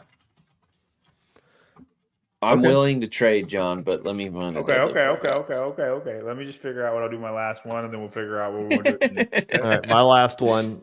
You're gonna be doing burpees twice, but they're gonna be mixed in with box jump overs. This one is 17.1 or 21.2. The 10 dumbbell snatches, 15 burpee box jump overs, 20. Man, you program like Castro, dude. You just like I just. It is the open, John. And How we are literally programming Castro's workouts. You have like 15 workouts that are just the worst. Go ahead. Yeah, dumbbell snatches and burpee box jump overs. So lots of burpees, lots of suck. I have heavy deadlifts in there, John. You don't like that one because it's I don't want heavy deadlifts. The one heavy lift you don't want. Yeah, you can make it 405. I'll have the same score. It doesn't matter that it's heavy. It's the volume that I can't do. Yeah. Right. John. I'm gonna roll with 19.4. And that is? We are doing burpees again. It's hard to find where you don't run into each other. It's the draft is definitely tough. 19.4. It's 10 power snatches, 3 rounds of 10 power snatches, 10 bar facing or 12 bar facing burpees. You rest 3 minutes, and then 3 rounds of 10 bar muscle ups, 12 bar facing burpees, 12-minute cap. Yeah, but I don't remember that one, dude. It's super fun because you don't know how fast you should go in the first one, but like I remember if you finished this workout, then you were pretty fit. Not like for a CrossFit game standard, but like just in regular people world. If you finish this one, you're pretty fit. Yeah. Chase. I assume it's Chase. Spin loves pressing. Great workout, John. What I would, Chase and Bill should analyze. They should come on and just. Which is just do a show and analyze our workouts and say who was the better open. If you do that, I would like to include 14.3. I think this is a good workout. It's 10 deadlifts at 315 or 135, 15 box jumps, 15 deadlifts at 185, 15 box jumps, 20 deadlifts at 225, and so on and so forth. Would you like to add that? Would you like to put 23.2 AB and then add that? No, actually get rid of 23.2B and put in 14.3. Yes.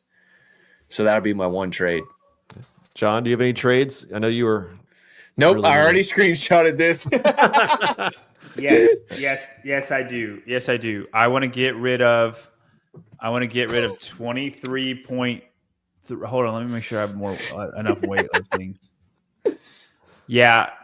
Yes. I want to get rid of 23.3 and we're going to go 19.3.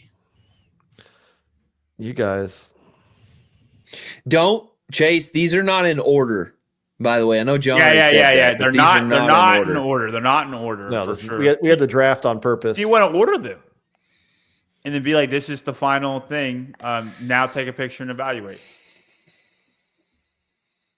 I don't mind ordering them. That could be fun. Yeah, okay. If you want to continue, Spin. I'm not. Why? What Spin? Why do you take the fun out of it, man? Because I picked like a way. Yeah. Look. Come on. All right. Fine. All right, fine. Tyler, you got to order them though all at once. 23.2A is number 1 for sure. Okay. Let's do 15.4 second. That's fine. What's 14.2 again? 14.2. Test the bar overhead squat. And that is after. That's going to be double pull. So move 14.2 to the end and put 20.5 at 4. I'll just make it easy. There you go. All right, we'll do it. $1.99 from Chase to order them. All right. That's how it works. John, do you want to go? Sure, I will go. You ready for this? This is going to look beautiful. You ready for it? Yeah. My first one, and I did this on purpose. My first one is 16.1. My second one is 16.2. My third one is 19.3. My fourth one is 19.4. And my last one is 15.5. Nice. Who has the most spread? Nice. It's definitely not John. John's in a 4-year period here. I don't know if y'all know this, but 2015 through 2019 is when I got into CrossFit. Like if y'all want to know when I got into the CrossFit. These were the years.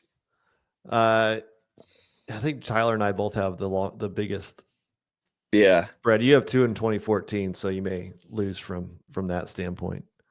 All right. I have a lot of I guess technically 23.1 could really be 14.4, but I want to address this. 17.3 is my second favorite workout of all time. I cannot have 16.2 and 17.3 together. that's fair. I can't. But 17.3 is my favorite workout of all time. All right, so I'm going to go a little bit backwards, but 14.5 is definitely the last one. So our thrusters and burpees. And we're going to do burpees at the very beginning to keep those separated. 17.1 dumbbell thruster, or the dumbbell snatch and the burpee box jump overs. So we're going to keep those separate. Let's see, 23. You know how you know what type of athlete spin is, Tyler? Yeah. Three of the 5 are the first workout of the open. Yeah, but 23.1 was also 14.4. That's a good point. I don't have a single open announcement, like first workout in my batch. I'm clearly the most well-rounded. Clearly. That's, Let's see. What did I have? 23.1. What was that? Oh, that was 21.1 is the wall walks. Now I'm going to move 18.4 right here in the middle. You enjoyed the wall walk double under workout spin? You actually like that one? What's that? You enjoyed the wall walk double under workout? No, I did not like it, but I'm not programming for myself. programming it open. You like it for a test? Yes. Why? It's hard, dude. I know. Yeah, it's a handstand walk. I could program capacity. 405 back squats for 40 reps. That's hard. No, that's impossible. That doesn't make it a good test. I like it because it was the first time it had been programmed. I like it that it's getting upside down for people who can't handstand walk. Right. So like I have a higher skill handstand walk in there, but you also are getting upside down twice. But it's less skill for everybody, inclusive. That's my least favorite word of all time. Inclusive.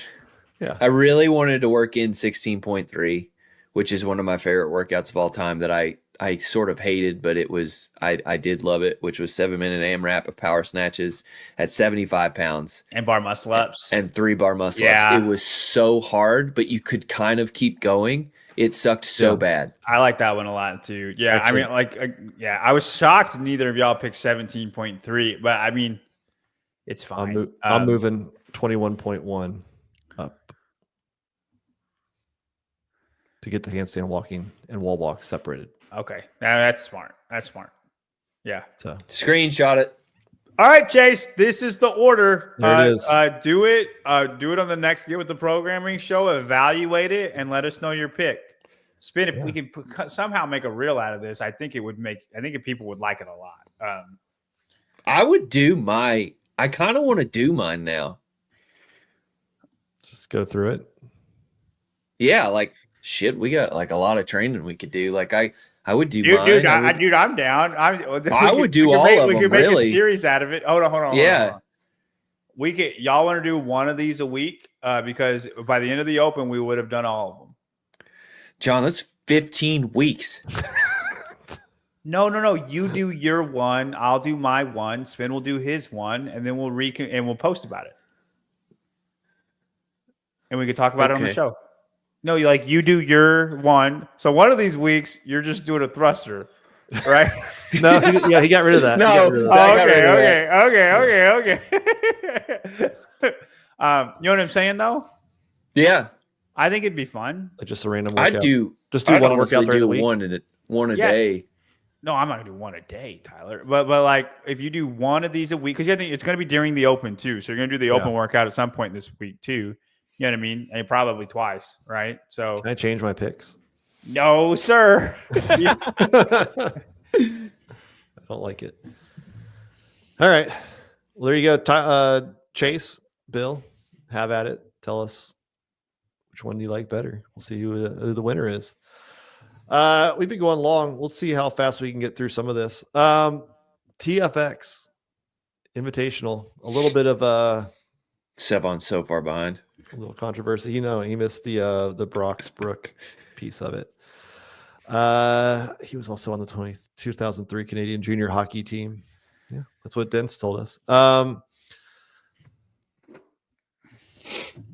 So TFX Invitational, Caitlin Saunders and Tracy Johnson, first and third at the TFX Championship. That's where you were, John. Won their podium in the Pro Division and are not going to be at the TFX Invitational because they live east of the Mississippi. John, you had heard about this last week, and then it kind of blew up more over the weekend. I wrote about it on Monday. What are your thoughts on it? You were there. Mm-hmm. The thing is, they gave them like a little thing that said confirmed, and I think that like really threw them for a loop, right? Like they didn't say, hey, just so you know, if you're not in the region, you can't come. And the way it is shown, it says we're going to pick 30 people, and then the 3 or 33 people, whatever it says. Yep. And then the 3 podium people. And I get it. Like she has to come from the West, right? Or the winner has to come, or the CrossFit Game spots have to come from the West. That's fine, but it doesn't say that she can't compete there. You know what I mean? It would just go to the next spot. I'm not sure I agree with that part of it, though, John. Oh, you think she should be able to make it? Yeah. The way that it was written. Now, it sounds like their intent was otherwise, but when you say first through 33rd in the open come from the North America West leaderboard, just like Wilson said, the top 20 in the open come from the North America East leaderboard. That's clear. But then when you say the top 3 men and women who podium in the Pro Division at TFX also earn their invitation, as long as they finish in the top 1%, grabs. It's up for grabs for anybody. No, I don't mind. I don't mind it at all. And I get the whole point of like, it was for the North America West region. But when you add that piece of it, like, hey, I'm tying in one of my other competitions, which I think is a good idea. I think it's neat. But then you can't. And if they come from the East, they come from the East. Like, no, I agree with you. And honestly, I don't think they should change their word. Like next year, I don't think they should change their wording or anything. I think they should. Like that's the part where I'm like, you kind of did her dirty. Yeah. Right. Like you gave this girl that, and the third place, you gave her it too. Third place is also from the East. And then you're like, and then you call her later and say, oh, we were send your invitation. Like either know that she's from the East beforehand and don't give her that and give her to the 4th and 5th place, or just let them come. And if you're like only West people should be here, then that needs to be blatantly said somewhere where everybody knows that. Well, the problem is if you do this next year, do you get anybody from the East to go? If they're a high level competitor who wants to compete in the season, like, yeah, probably you may go just to compete, but like go to Wadapalooza instead. Like, yeah. And I agree with you, Spin. I think you can call it the West Regional because you are taking all the people from the West. If somebody from your little qualifier makes it and they're the ones who get the spot, I think you should. I think it's better to give it to them. Just give it to them. You remember when Marcus Hendren basically threw a Hail Mary in the last workout to go to the games from regionals, and they had to let what was it 5? Yeah, Graham and Rich both got in. Yeah, and they both were champs, so they got a freebie basically, and then so it backfilled, and like basically Dave was like, if he gets like if this happens this way, we're gonna let him go. So I sit on both sides of the fence on this. Number one, like for her, I'm like, you really shouldn't be surprised that they're recalling your deal. It sucks, but you shouldn't be surprised. Even when it says this. Yeah, yes. Tyler, if they gave her a ticket that said confirmed. I'm not finished. So I wouldn't be, if they did it to me, I'd be like, that's fucking shitty move, but okay, that's fine. It's your all's game. You get to make the call. But I also think that they should honor it, and they should come out and say, hey, we screwed up, but there's this one girl from the East, and we're never going to do this again. And then there's this off chance that she qualifies for the fucking games in the one place that she wasn't allowed to qualify for the games. Wasn't welcome. And that would be so cool. It's better marketing for your event. Everybody. It's better marketing for everybody. I get it. It looks like it's not what you wanted, but it looks better on you to be if you let it happen. If you're like, we didn't think this would happen. It did happen. We're going to respect it. Like nobody's going to get mad at that. Nobody. Yeah. No, I think you're right. Moving on to the next one, World Fitness Project. You go to the barbell spin to get things you don't see anywhere else. The World Fitness Project is circulating a vendor deck. And of course, I got that. I don't get the information about JR, but I do get the information about vendor deck. Somehow the harder information to get you got. Yeah. Hey, I'm in a freaking group chat with JR, Tyler, and I have zero clue that he's doing it. Tyler, do you think it bothers Spin that I knew that before he did? I think it does so bad. This is how Halpin feels all the time, Spin. Now think about that. Yeah. I wonder what metaphor he's talking about. I don't know. There's no he's also like He's 45 minutes behind, so we don't know.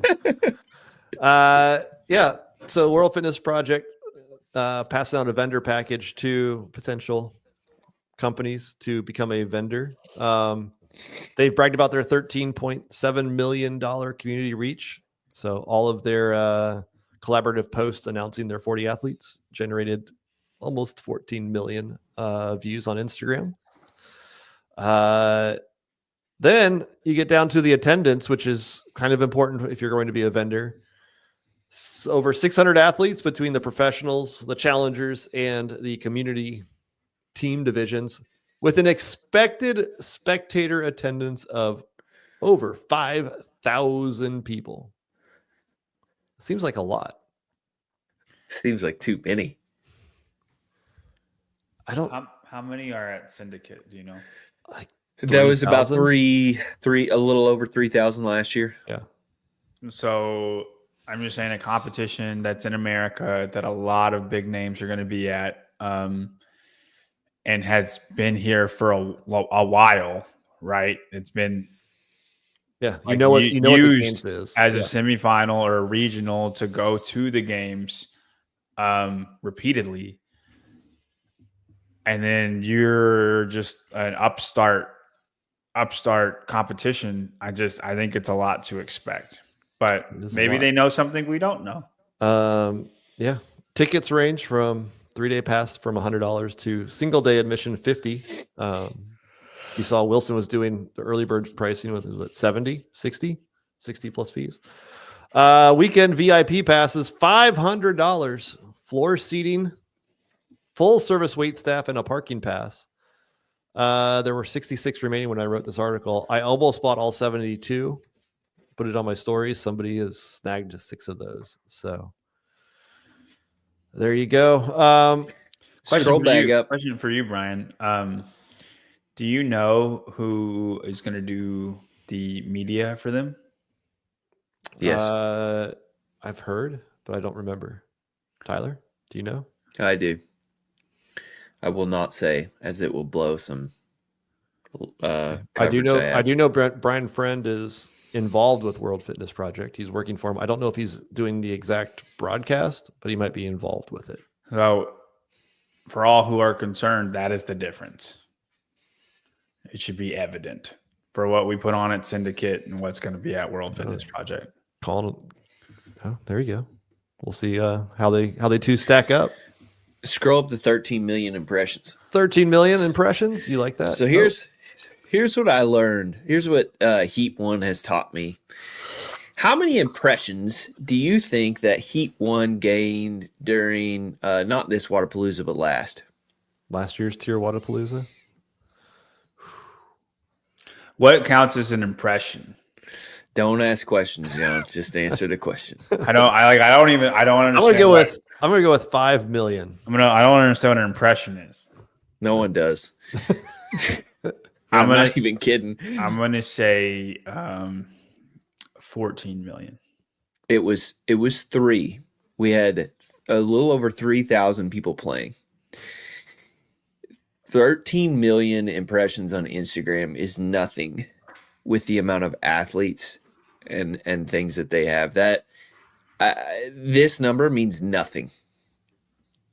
Not when you share it with Danny Spiegel or Laura Horvath or Pat Vellner, who get hundreds of thousands each time. That's what I'm saying. Like 3,000 people had 3 million impressions.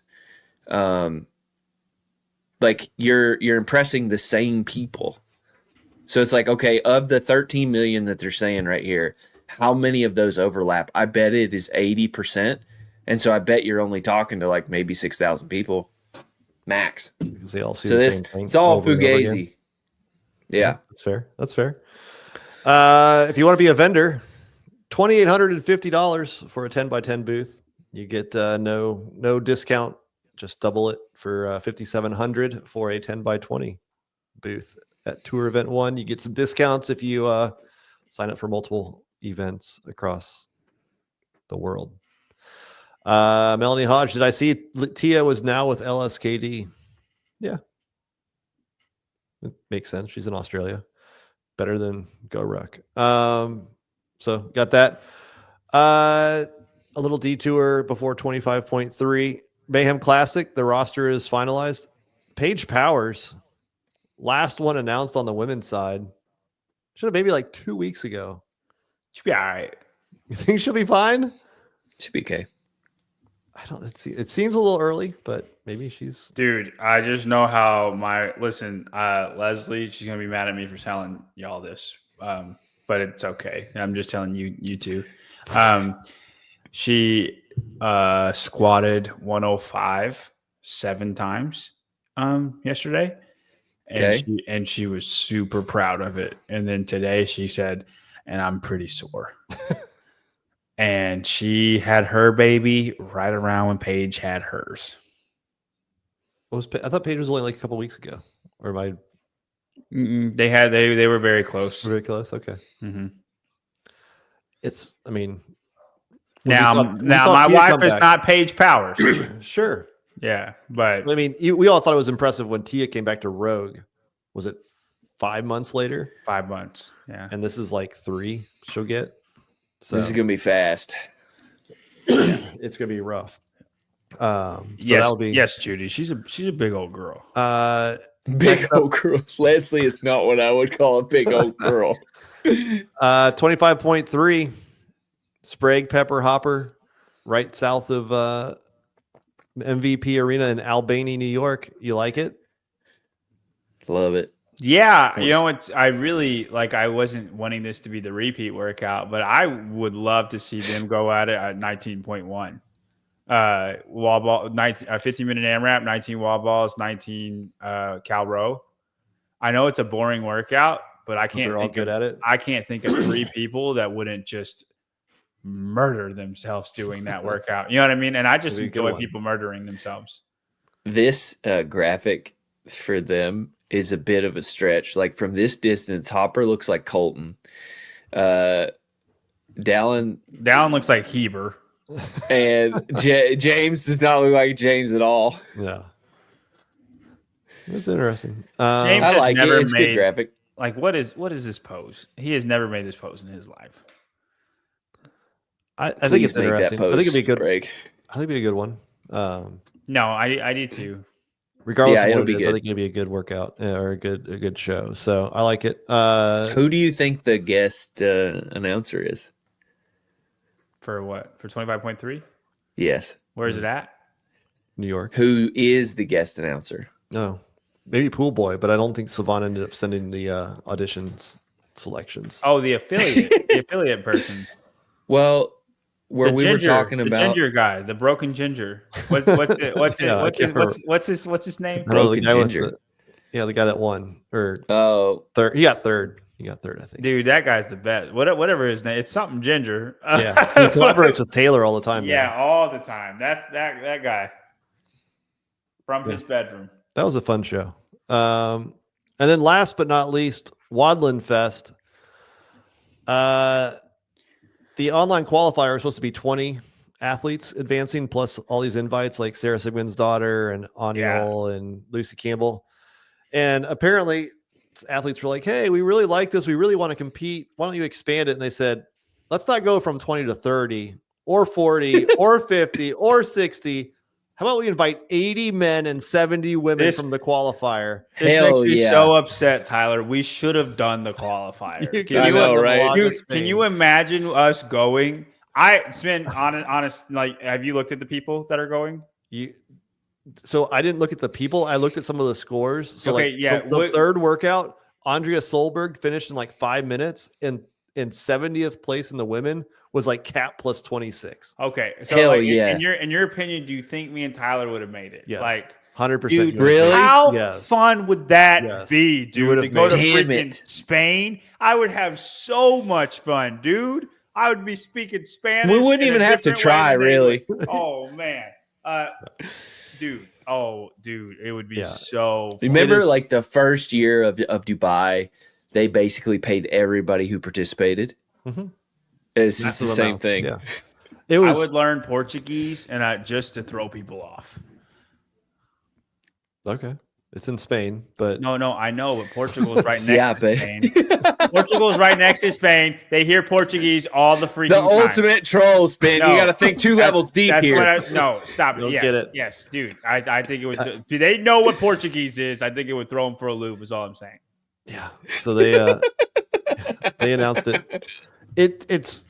I mean, these are the same group that runs Madrid Championship, and they had 60 plus athletes 2 years ago. So they run it. The problem is that was when HWPO programmed it. And like every workout was like 4 minutes. Like one was 10. So like if you have this many heats and there's community divisions, like unless the community divisions just kind of get the scraps in the times, like, or they have 2 fields of play or something. Like I don't know how they do it. It's just going to be an interesting program, but it could be interesting. I love it. So yeah, but there were 72 women that were in the online qualifiers, 96 men. So yes, John, Tyler, you guys would. Tyler, why did we not do this? From now on, just do every single online qualifier just in case. Dude, hey, next year I think we should do it. I think this could be so much. No fun. Chance they do this again. Why? No chance. Maybe it's very popular. You think it's going to be really bad? Have you heard about the Italian one? It's like 1,000 athletes, and they just do like massive cuts throughout. You do one workout that's like, all right, you're done. That would suck. Yeah, if we went to Spain and they're like, okay, you're done. That's what they're gonna do. That would suck. I hope if they run like all fucking 50 heats every day, they're gonna die. Yeah, I don't know. All right, it'd be nuts. We gotta wrap up, guys. Abby needs. All right, guys. Yeah, we went a little bit long. Sign up for the Open. Way over there. And also frog grips. Get your illegal frog grips. Code SPIN saves you 15%. Thank you guys for watching. We will see you guys next week on 25.1 CrossFit Open Eve. See you. I apologize to absolutely nobody.